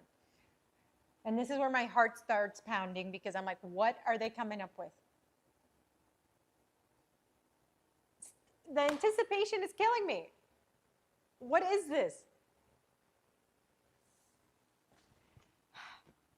It's starting to smell really good in here, though. I could smell garlic. I smell that oregano. And when, the broccolini roasts, it just gives off this aroma like you want it. Yes.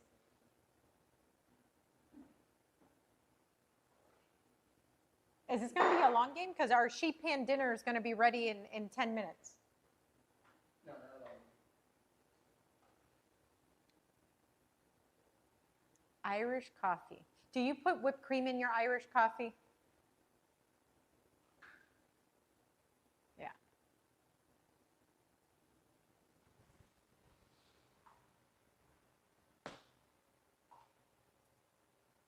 Do do do do do do do. Okay.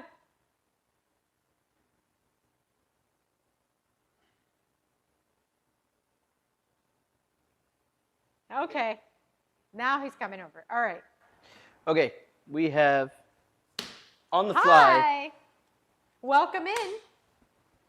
Eternos. We have on the fly. We're gonna be playing hot takes. Where's your chef hat? Ha. Everybody always asks that. That's hilarious. Do people do cooking shows with chef hats? I do. Jameson and love whipped cream on top. Yes. Okay. Ooh, we need a little bowl. A bowl. Yeah, like a tiny little, one of these. Okay. Hold on. There's some. Oh, this one right here. There you go. Okay. Okay. On the fly, since we weren't prepared for this, but guess what? We make do with what we got, and that's how we roll. That's how we roll. We roll with the punches around here. So we have garlic del fuego. Garlic del fuego hot sauce. Okay. Yeah. This is a fun little hot sauce that we got from Amazon for our hot sauce challenge. We're bringing it back. So you can choose to omit an answer. We pulled 8 cards from a hot takes little thing. Okay. You can choose to. Rusty Rhymes. Hi, Rusty Rhymes. Hi, Rusty Rhymes. That's a great name. So we have 6 to 8 questions, and then you Okay. can choose to omit and not answer. But if you choose to omit and not answer, you're gonna have to take a bite from the hot sauce. Oh, Deal? Lord. Okay. Okay. Okay. So Here we go. Let's get deep. Ready? Do you believe social media is helping or ruining the world? But can you say both, or it has to be on? It has to be one or the other. You can go into it. It's Okay. your show. Go into it. Thank you. I like that you're flexible with the rules. Okay, it's both, because you can use any platform for good or for bad. So I think it's both. Okay, not bad. We started light. Okay. We're gonna bust it up a little bit. If you could change jobs, would you, or what would you do instead? I would absolutely not change jobs. I think I have the best job in the world. You get to make people happy with I get to things make that you people, create. Yeah, I isn't get that to bring happiness through food, which is like my favorite thing to do. Yeah. Period. Next, do you currently owe any favors to anyone, and if so, what favors do you owe? Yes, I currently owe a lot of people favors, because starting with my parents, who raised me up the way that they did and have supported me and helped me throughout my entire career. And along with my parents are a long list of people championing this effort. You owe us a California-based restaurant. Yes, I do. That's right. I love California. Yes. Okay, not bad. Did you ever sneak out of the house when you were a kid? I never snuck out. I have the type of mother that would never, first of all, she would catch me, when you're growing up in the 90s, alarms are already here. So your door would open, a window would open, beep, you're done. You're cooked. You're cooked. Okay. This wasn't the Wonder Years. Yeah. What is the absolute worst thing you've ever done? Say it live here on camera to the people. Oh my gosh. The absolute worst thing I've ever done was when I was about 7 years old. My parents got me an art set for Christmas, and it had real paint, real acrylic paint on it. And my parents said, you can only use this when we're around to watch you, and you can only use this on the tile in the living room. Well, our bedrooms had carpet.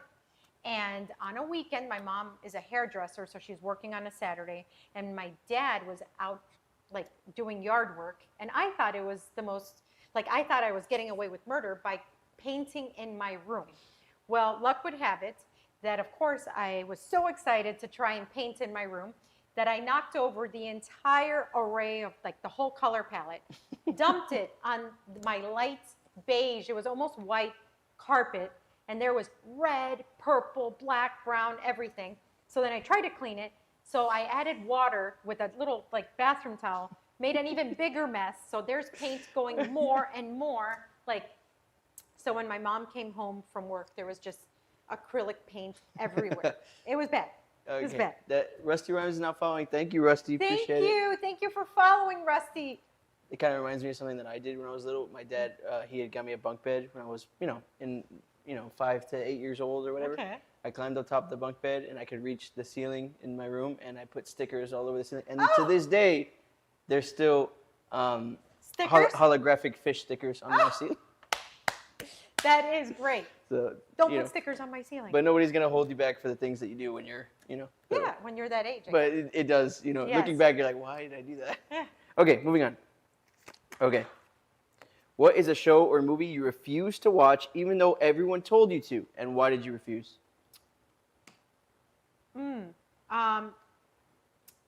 Dexter is one of those. I don't like shows about actually killing people or gruesome shows purposefully. No. You don't like horror in general. I don't like horror, bloody, gory, Nikki scary. says Game of Thrones. You still haven't watched Oh, Game of Thrones. That's true. I still That's a haven't sin. seen Game of Thrones. it. That's definitely a sin. I just can't. Nikki's right. Game of Thrones. Who was the last person you said I love you to? Oh, my son. I tell him I love you every 5 minutes. You It's an do. obsession. She really I does. love you. And my dogs. Mm-hmm. Every 5 seconds. Every 5 seconds. Okay. Here's a good one. Oh, Nikki, since you know her, what is your go-to excuse to getting out of plans? My go-to excuse. Remember, you can Actually- choose to omit it if you want. No, actually, believe it or not, I don't ever do that. I've never gotten out of plans because I'm so busy that if I make plans or you're making plans with me, I'm sticking to them. If not, I don't make them. Mm-hmm. I never get out of them. Okay. All right. My go-to is that You had to somebody, wash your hair? somebody has a headache. I A have a headache. headache. Oh, Somebody has that's a a- headache. Oh, I have a Migraine. You know. That's my I'd go- much rather somebody say, you know what, I don't feel like going anymore. Does that ever happen to you guys, Chad? You made plans at the time where you were feeling like up here and you're like, let's go, let's do this.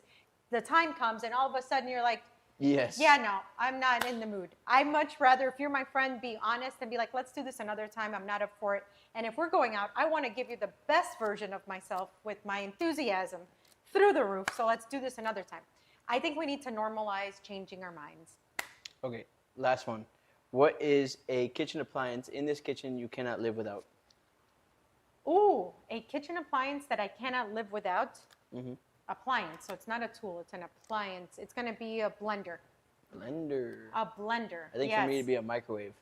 You know, when I moved out, I had everything in my apartment, like air fryer, oven, stove top, everything that. But I not needed. a microwave? I never had a microwave, and I was like, well, Where's my microwave? I need I microwave more things than I would ever cook. Yeah. Oh. Toaster oven. Toaster oven's a Oh. good one. See, a toaster oven gets you out of a bind because you could like microwave and cook essentially. I guess. Yeah. Oh, I have to check the recipe, like the sheet pan. Look at us. There we go. My microwave hasn't worked in 3 years. It's almost ready. Rusty Wait, Rhyme we says. got time for 2 more. You got 2 more questions or you're out? No. Okay. Well then Rusty it's time Rhyme to says go. my microwave hasn't worked in 3 years. That's a good thing. Microwaves aren't that good for you. So here, get this hot sauce out of the way.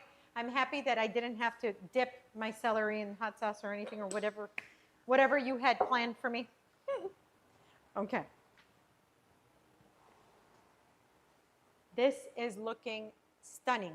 We're gonna now take a knife and stab the tip of the potato and see if it's tender. Oh yeah. This is great.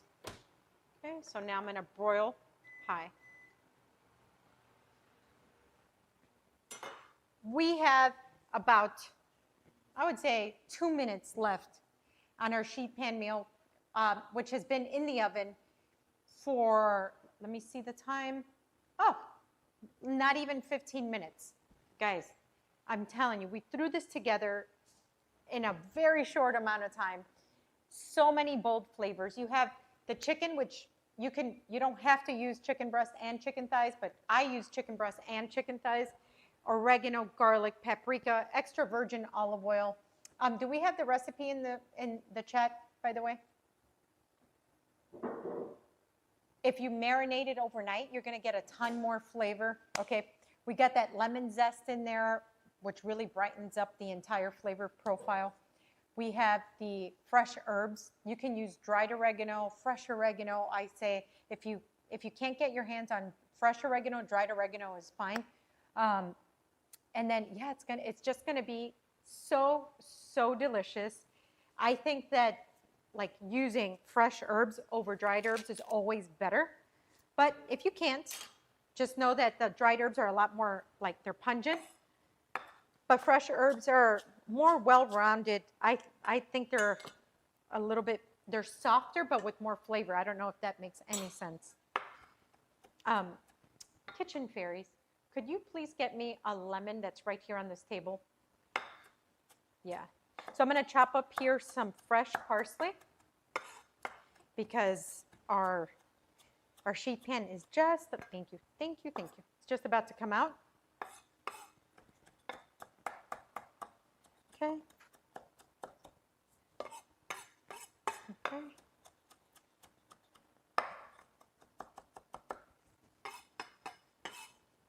So I like to mince this up as pretty much as best as I can.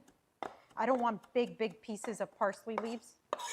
And we're gonna throw this on top right away. So it's gonna kind of cook up in the sizzle, like.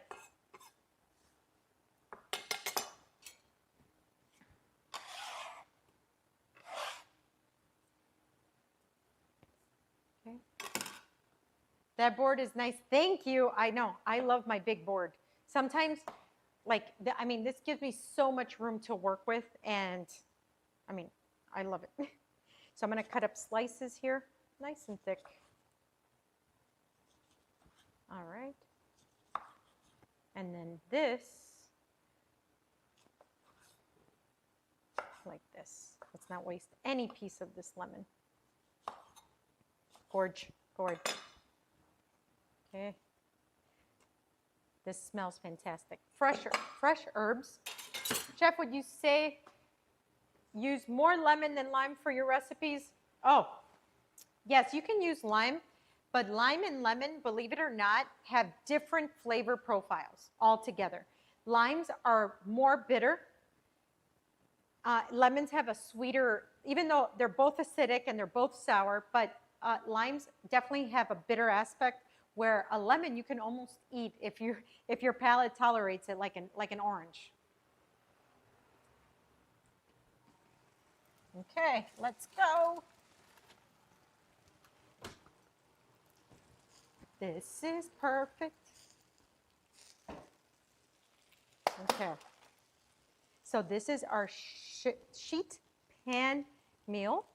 We're going to put our fresh parsley over the top. This is amazing.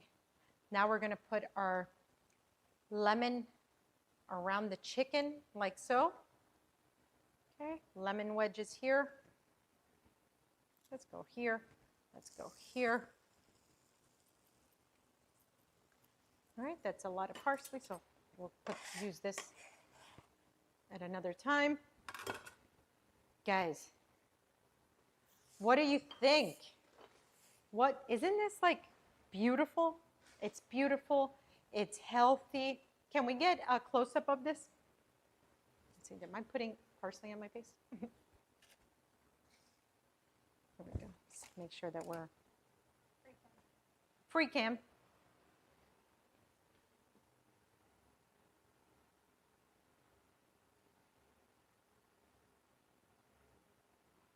Look at that.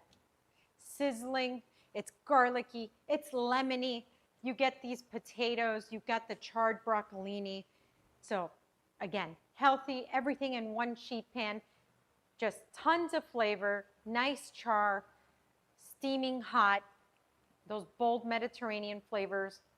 That's it. Satisfying. Get yourself a glass of a nice cold white wine.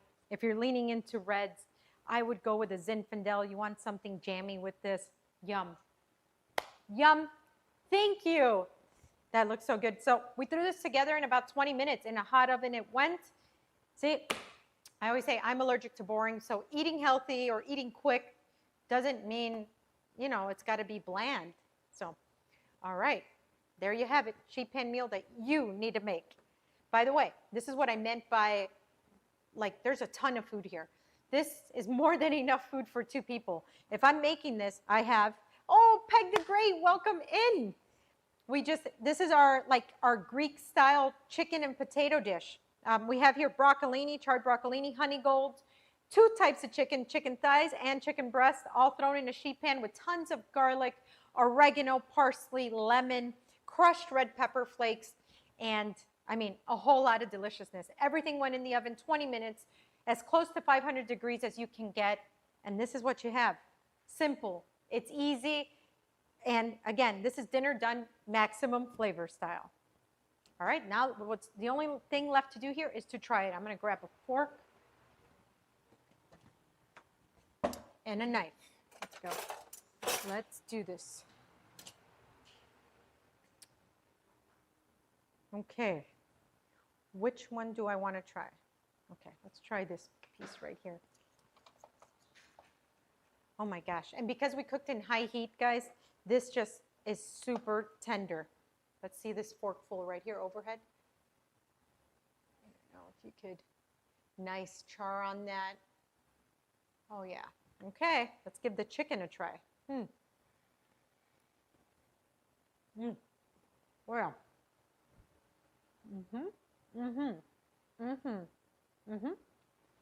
Oh yeah. Woo. It's a flavor bomb. Okay. I bit into some garlic there too. Okay. You got to be careful with these potatoes because they're like a little purse of steam. Sometimes you bite into a potato and all of a sudden it scalds your mouth. because as soon as you pop it, it's like squirts out steam. So I love roasting potatoes like this because the outside, it gets candied and it becomes even crunchy. So as soon as I let out the steam, it's pretty safe to eat. Oh yeah. Creamy, garlicky. Make this, guys. Make this for your next weeknight meal, for your next meal prep. Healthy, nutritious, and most importantly, it's extremely delicious. I know you're allergic to boring like me, because if you're watching this stream, that means you're allergic to boring. So make this, thank me later. All right, what's next? It's challenge time. Oh boy. Let's put this on this side. This is extremely hot and unsafe. Let me. Yeah, let's clear a station. And I already gave chat a little, I want to see if that was hot. I don't know why I did that. Wow, hold on, wait. H.H. Otero. What's giving your chicken that orange color? Smoked paprika. Because I wanted that contrast in color. So in my marinade, I had paprika in there. And then when it roasts, it gives you that beautiful orange color. So Again, makes it appealing. I already gave chat the little bit of, we gave them a little bit of free game, so to Okay. speak. We told them what we're going to be doing today. Let me put this on the side. Go ahead, explain. So we are going to be doing a fun challenge. Fun and challenging challenge. So what we're going to do is we're going to have 30 minutes on the clock. Anybody want to take a guess? If you were here earlier, don't spoil it.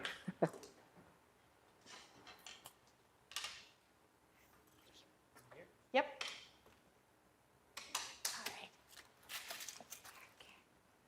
All right. So Woo, okay.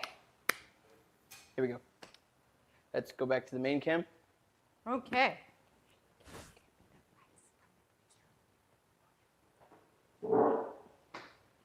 Oh boy. Let's get nervous. Time to get nervous again. So for today's challenge, we're going to have 30 minutes on the clock. And we are running back our timeless classic, the mystery box. I would be careful with that. You should probably lift that up, see how heavy it is.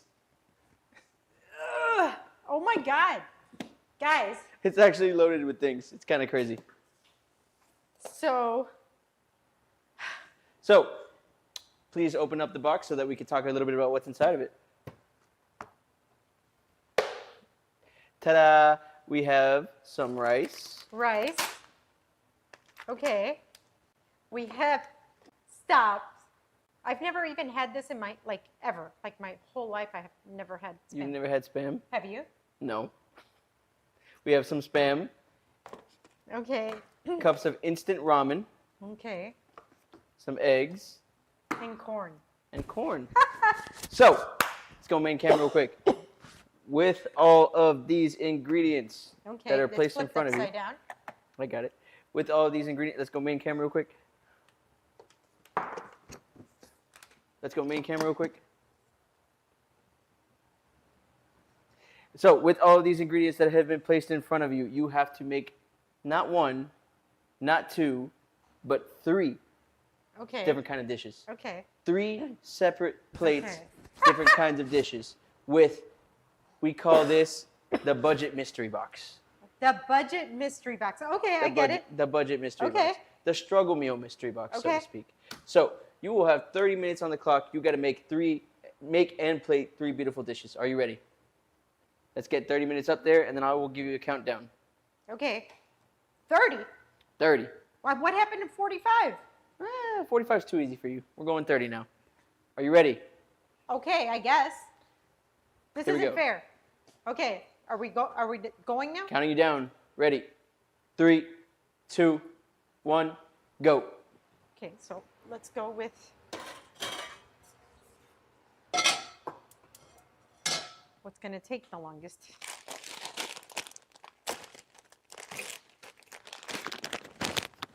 Did you ever have mystery boxes in culinary school? No. No. Okay. 30 minutes. This is nuts. Okay. No. Do you feel like they should add mystery boxes to culinary school? No, I think culinary school should be focused on fundamentals and then getting things right so that later on in your career you could handle, let's say, a mystery box. But they need to worry about the fundamentals first, learning the techniques and stuff like that. Okay. Rinse your rice. Okay.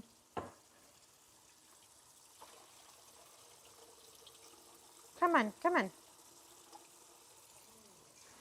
Rusty Rhymes cheered with 100 bits. Thank you, Rusty. Oh, thank you, Rusty. Huh?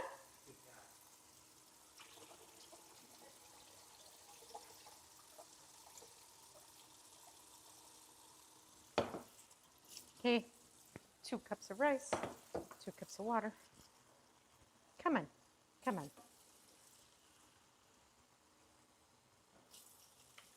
A little bit more. Who comes up with this stuff? I want to know if it was you or Vicky. It's a combination of everybody. Me, Vicky, New Kitchen Fairy, John. We all sit and plan and we say, how do we make this harder for Adrian?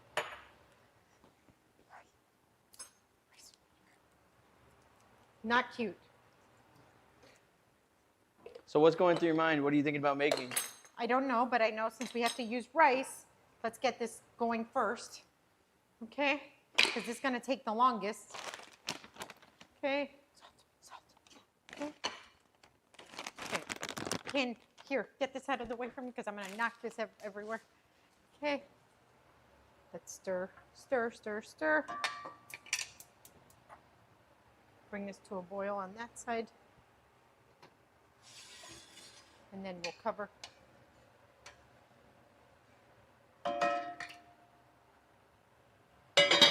Okay, next. How do you, this is hilarious. It's been a long time since Chef made instant ramen. No, I don't have this. Oh this my is gosh. not stuff that I cook with or eat.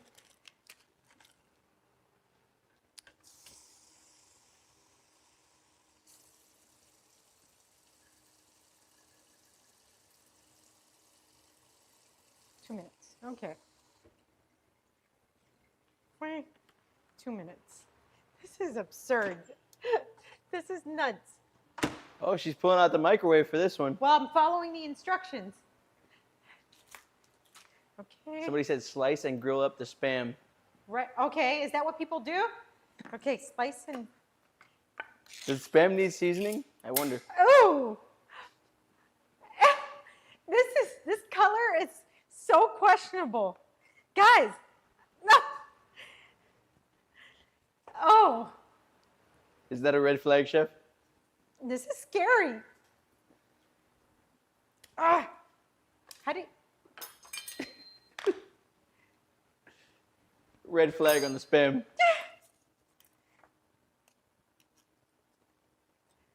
What in the what? Come on. How does this even come out of... Oh my gosh. It's got like a jelly consistency. Stop! This is...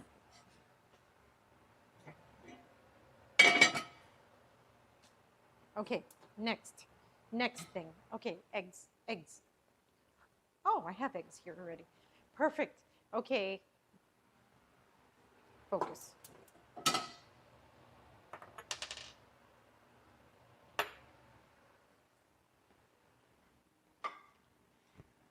We have 47 million Somebody said, eggs. isn't Spam a staple in Hawaii? Yes, it is. Corn, let's open. Okay. Guys, Chef is going back to using the eggs that we did earlier in the challenge. Is that cheating? Let us know in the chat. No, that's not cheating. It was in your home kitchen. Exactly. Why don't you show them the eggs? Let me get some.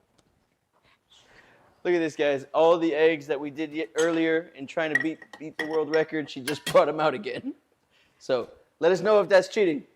It's not. She just screamed from across her house, "It's not!" Okay.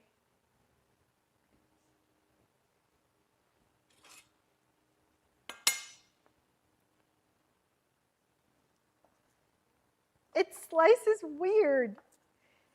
Guys, if you don't know this, we cook for our dogs from scratch using whole foods.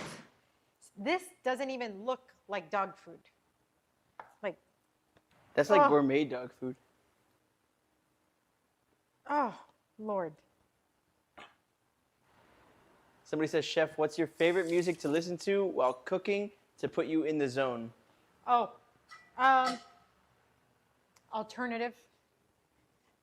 You know, alternative rock. I'll listen to some Dashboard or Dashboard Confessionals, really?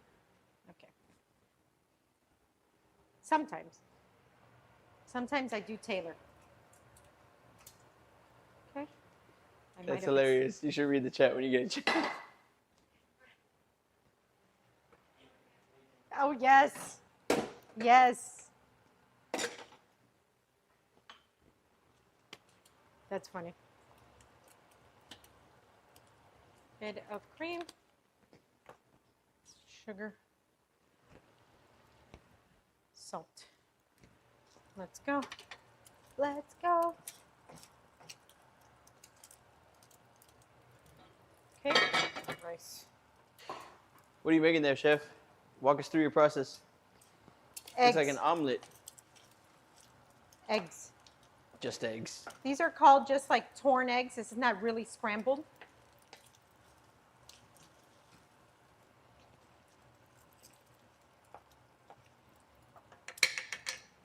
Ah, this will work. There we go. Now we're...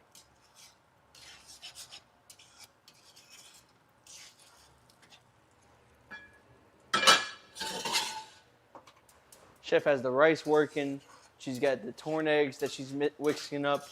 The Spam is chopped up. Not on the grill yet, though, but we'll see what we make of this. We got 22 minutes remaining in this challenge. You guys will have finally gotten me today.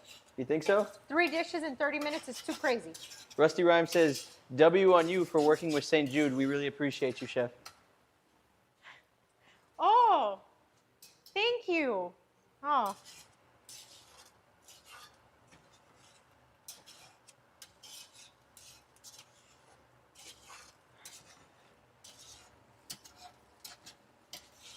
Okay.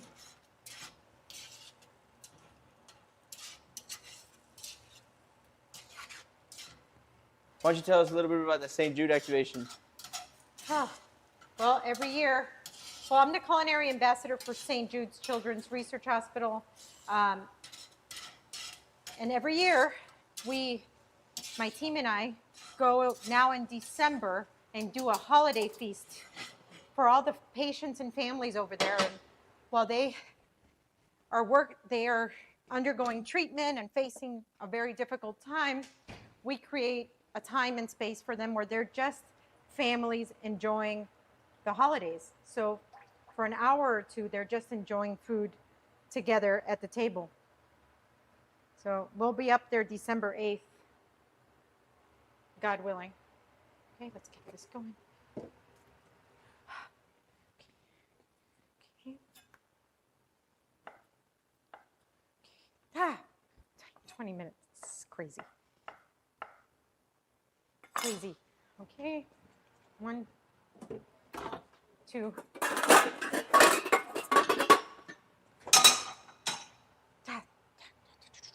Okay. Oil. Let's go. Let's fry this guy up here. 1. Chef, I think your ramen might be done in the microwave as well. The what? The ramen. We don't got to worry about the ramen. The ramen's done. Here. Let's throw out that toxic water. We're going to make our own water. So I throw out those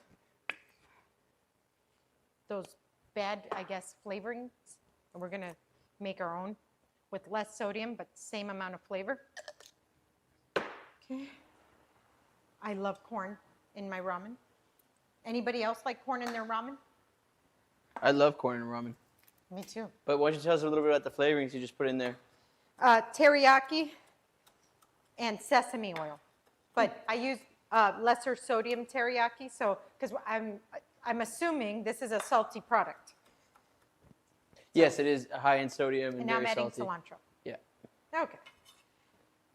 Okay. Get this out of the way here. 19 minutes. Oh, this is funny. Come on.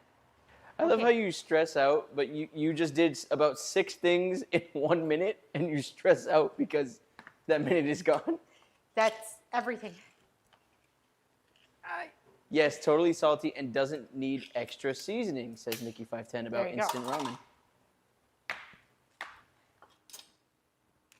Again, look the other way when you're taking this out of the can. No.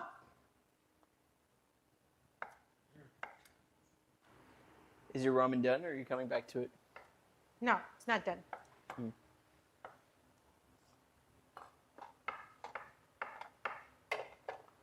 Okay.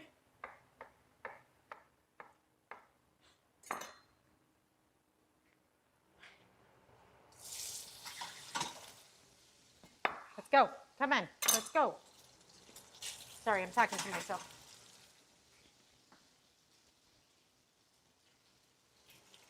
Okay, so they said this is really salty. Okay, so that's probably going to taste good with something sweet like corn, I guess. Okay, Oh, the Spam? I'm not sure. right. Well, neither. Okay. Guys, drop in the chat if you've ever had Spam before. What's the best Spam you ever had? Where was it at? What'd you season it with?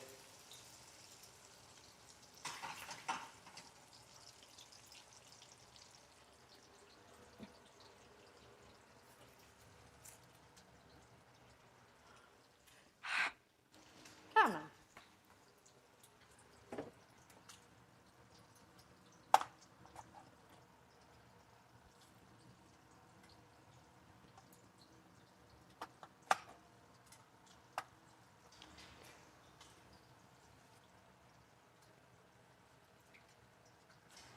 For those of you watching back at home, we have 17 No. minutes remaining on the clock.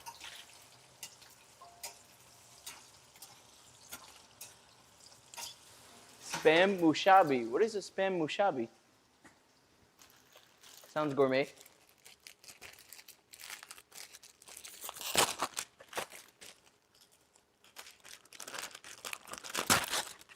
Uh-huh. Okay. Okay. Let's see. What do we have here? Come on. What's the schedule look like for this channel? Will it just be pop-ups? No, Rusty. We actually stream Mondays, Wednesdays, and Fridays. We stream Mondays at 2 p.m. Eastern Time, Wednesdays and Fridays at 12 p.m. Eastern Time. It's like Spam sushi.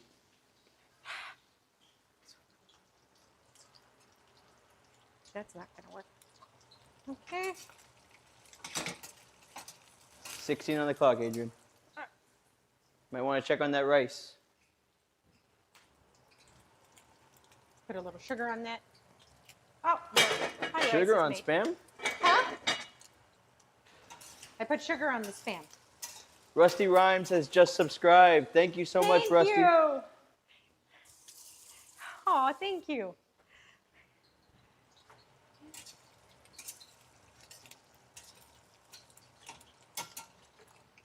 Okay, one more pan.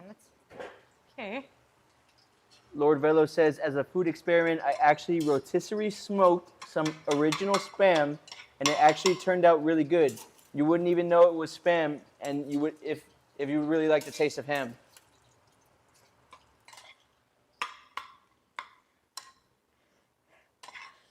Okay. Looks like we have a scrambled egg Spam situation. Yes, that's one.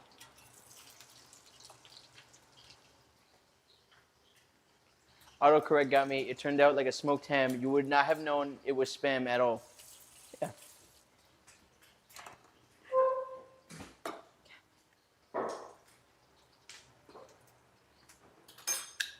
Why does it look like Dominican salami? What is a Dominican salami?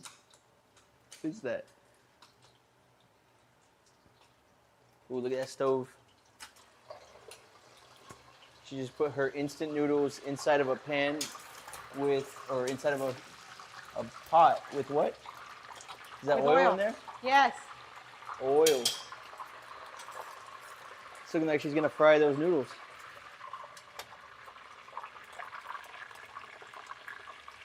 Okay.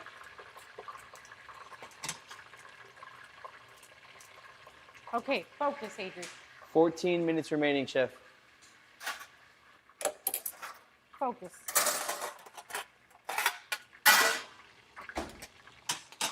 Okay. Rice is done.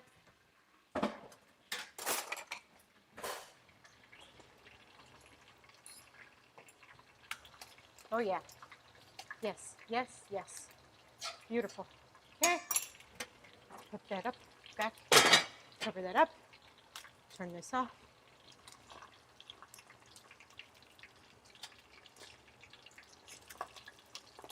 That's not gonna work. Okay. Come on.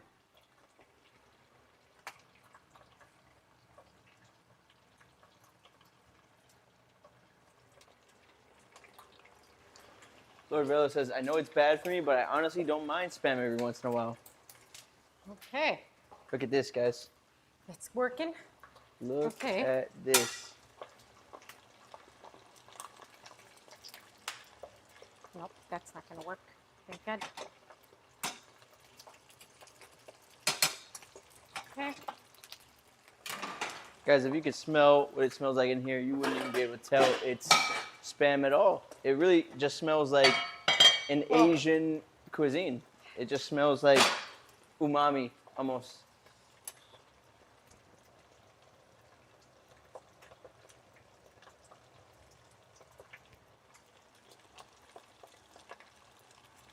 No, that didn't work as I wanted it to work.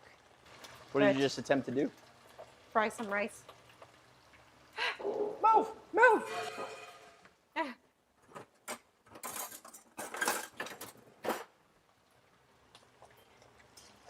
But, okay.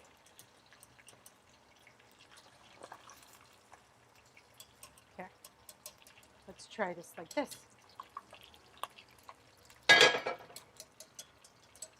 Okay. Okay. Hot pan. All right. How many minutes? What's my time? You have 11:40 on the clock, chef. Okay. Focus.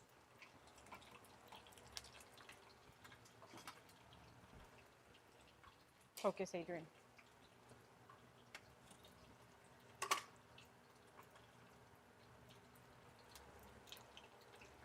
Okay, this is in case we need to. Okay. Okay. Focus.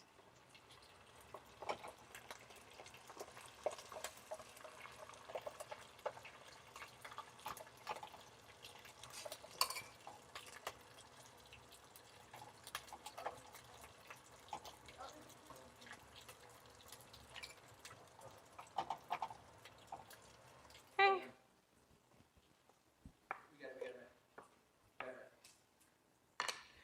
Okay.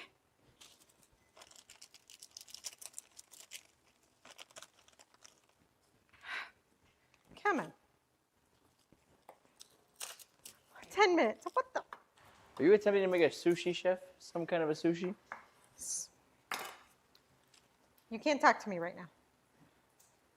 You can't talk to me right now. Guys, are you getting this competitive when challenged? I want to know. Let's get some crunch in here. Yeah. Okay.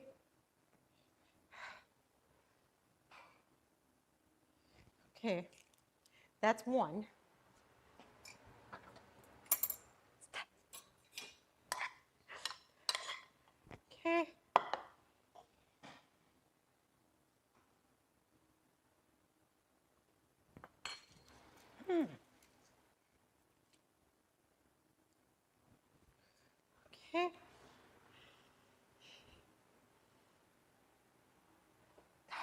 Don't fall. Don't fall. And then 9 minutes. Come on. Very, very interesting. Stop. That's one. We got 2 remaining. Ah!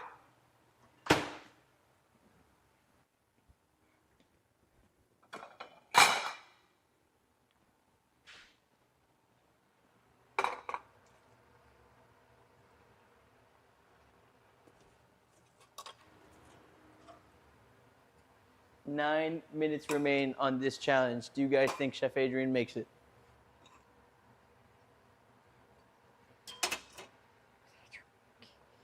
Yes.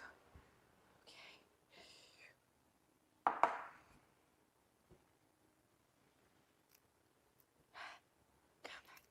How much? Okay. Okay. And then, chat, let me know, does ketchup go with, does ketchup go with Spam? Somebody says, yes, Chef definitely got this. Those ingredients are definitely fast cooking. Okay.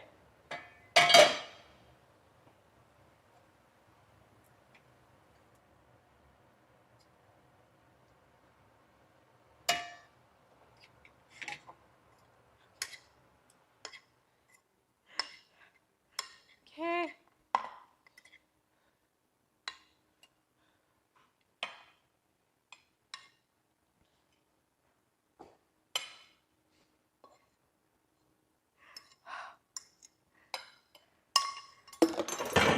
Whoops.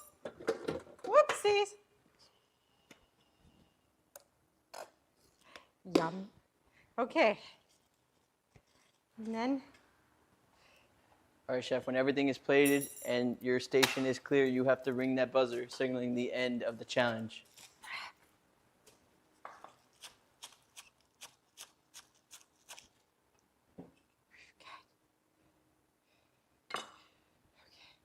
how much? What do I have left?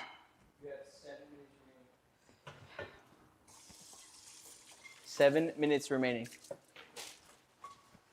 In that case.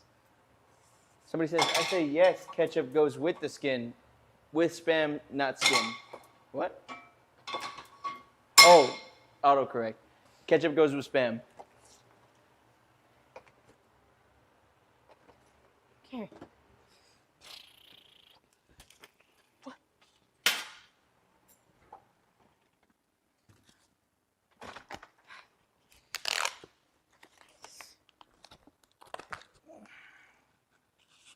Does Spam go with pineapple?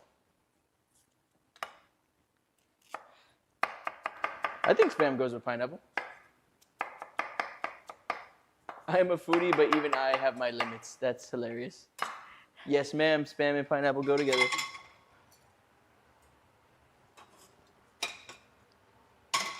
We are rounding out the 6-minute mark on this challenge. Chef Okay. has 2 plated dishes. She needs No, one I more. have 3. 3.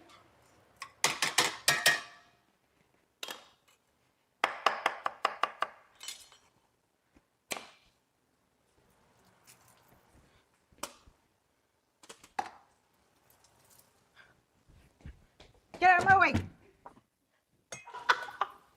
Guys, she's barreling through this kitchen like a football player.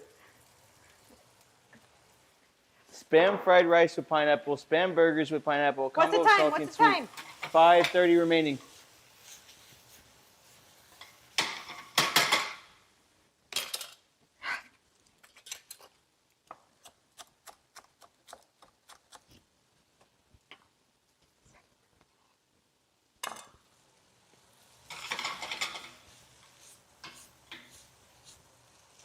We are putting Chef to the ringer today, guys. Ah, no, a plate. Beep, beep.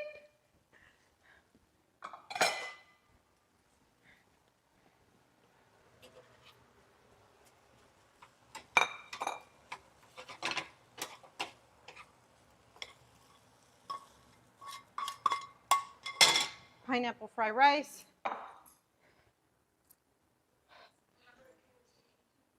Ah, Somebody in your chat says Spam is good with chocolate and pizza. I can't tell if they're trolling. They're trolling. Let's get this out of the way. Please clear your station when you're ready and ring that buzzer, signaling the end of the challenge. We got 4 minutes to clear the station. Once all the plates are up on your cutting board and you ring that buzzer, the timer will stop.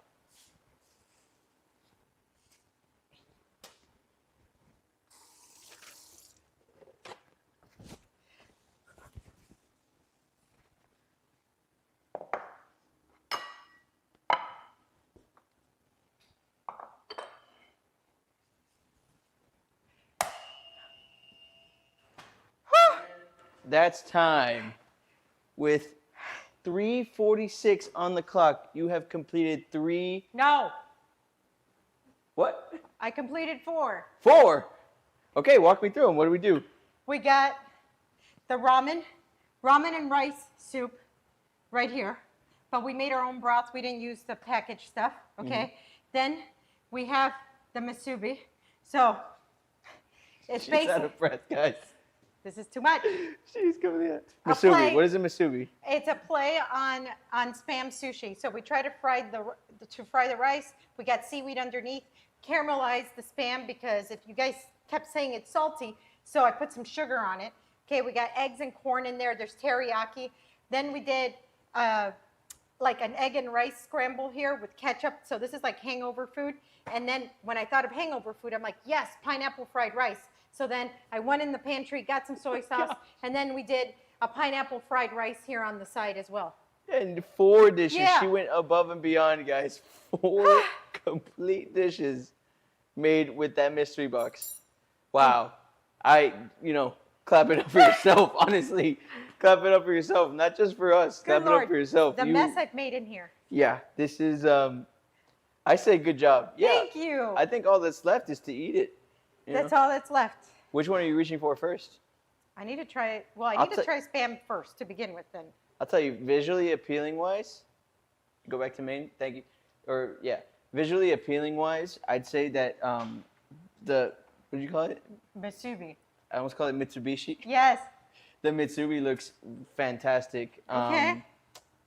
But that fried rice looks pretty appealing to me. And the ramen, yeah, they all kind of called to me. Even getting the whiff of the ketchup, and it's The making ketchup works, I it's guess. throwing me back. I used to put ketchup in my eggs every morning. So, There you go. I think I would reach for any of these. But let's give it a fork. try. Let's give it a try. I'm not McDonald's gonna in lie, I'm a little Japan bit was afraid. serving a Spam and Oreo burger for a while. That's no so crazy. way. What is with the Japanese and doing like these weird combos, like the I butter know. pancake? Okay. That butter pancake. Ooh. All right. Let's do. I'm going Let's for do the eggs this. first. I You're going think. for the eggs? Eggs and ketchup scramble. Okay. with I'm Spam. gonna go for the fried rice. Mhm. Okay. I'm gonna treat it Never like have I it's ever. breakfast time. This is my first meal of the day. Never have I ever. Yeah.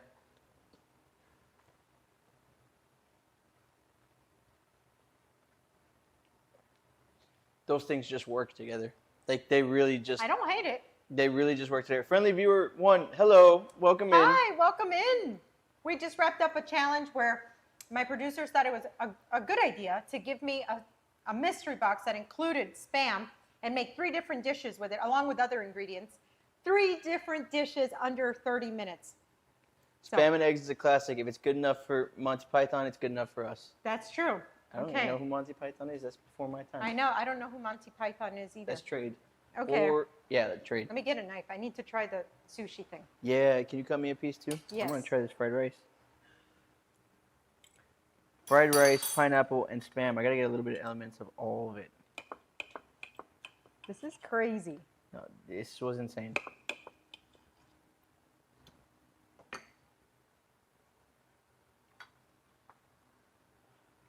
I'm not mad at it. Right? Let's, Yeah, Okay. I'm really not. Let's try this. Okay. Ooh, this fell apart, but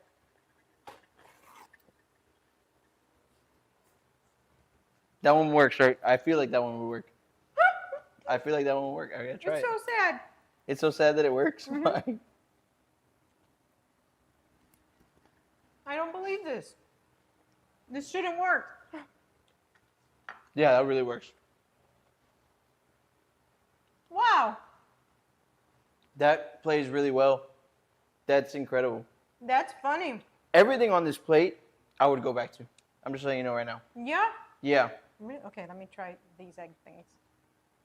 Guys, she got a beautiful char on the Spam that Wow. it's almost candied. It's really, really good. How did you do that? Well, because they said it was salty, so I just wanted to do the contrast. Wow. So this, okay, let me try This is my first time eating Spam? Yeah, I think it's my first time eating Yes, Spam. my first time eating Spam too. Okay, let me try this, because this has the candied Spam too. Mhm. Okay, oops. Okay. That one works? That has the sesame oil. You taste the sesame oil? Yeah, so this makes it taste fancy. And when you get the corn, the sweetness, oh my gosh. Trying to get a little bit of everything. It's a little bit difficult for me. Wow, I didn't get any corn there. this is worrisome that it's good. Like it's like that Rihanna song, I hate that I love you. I hate that. Wow.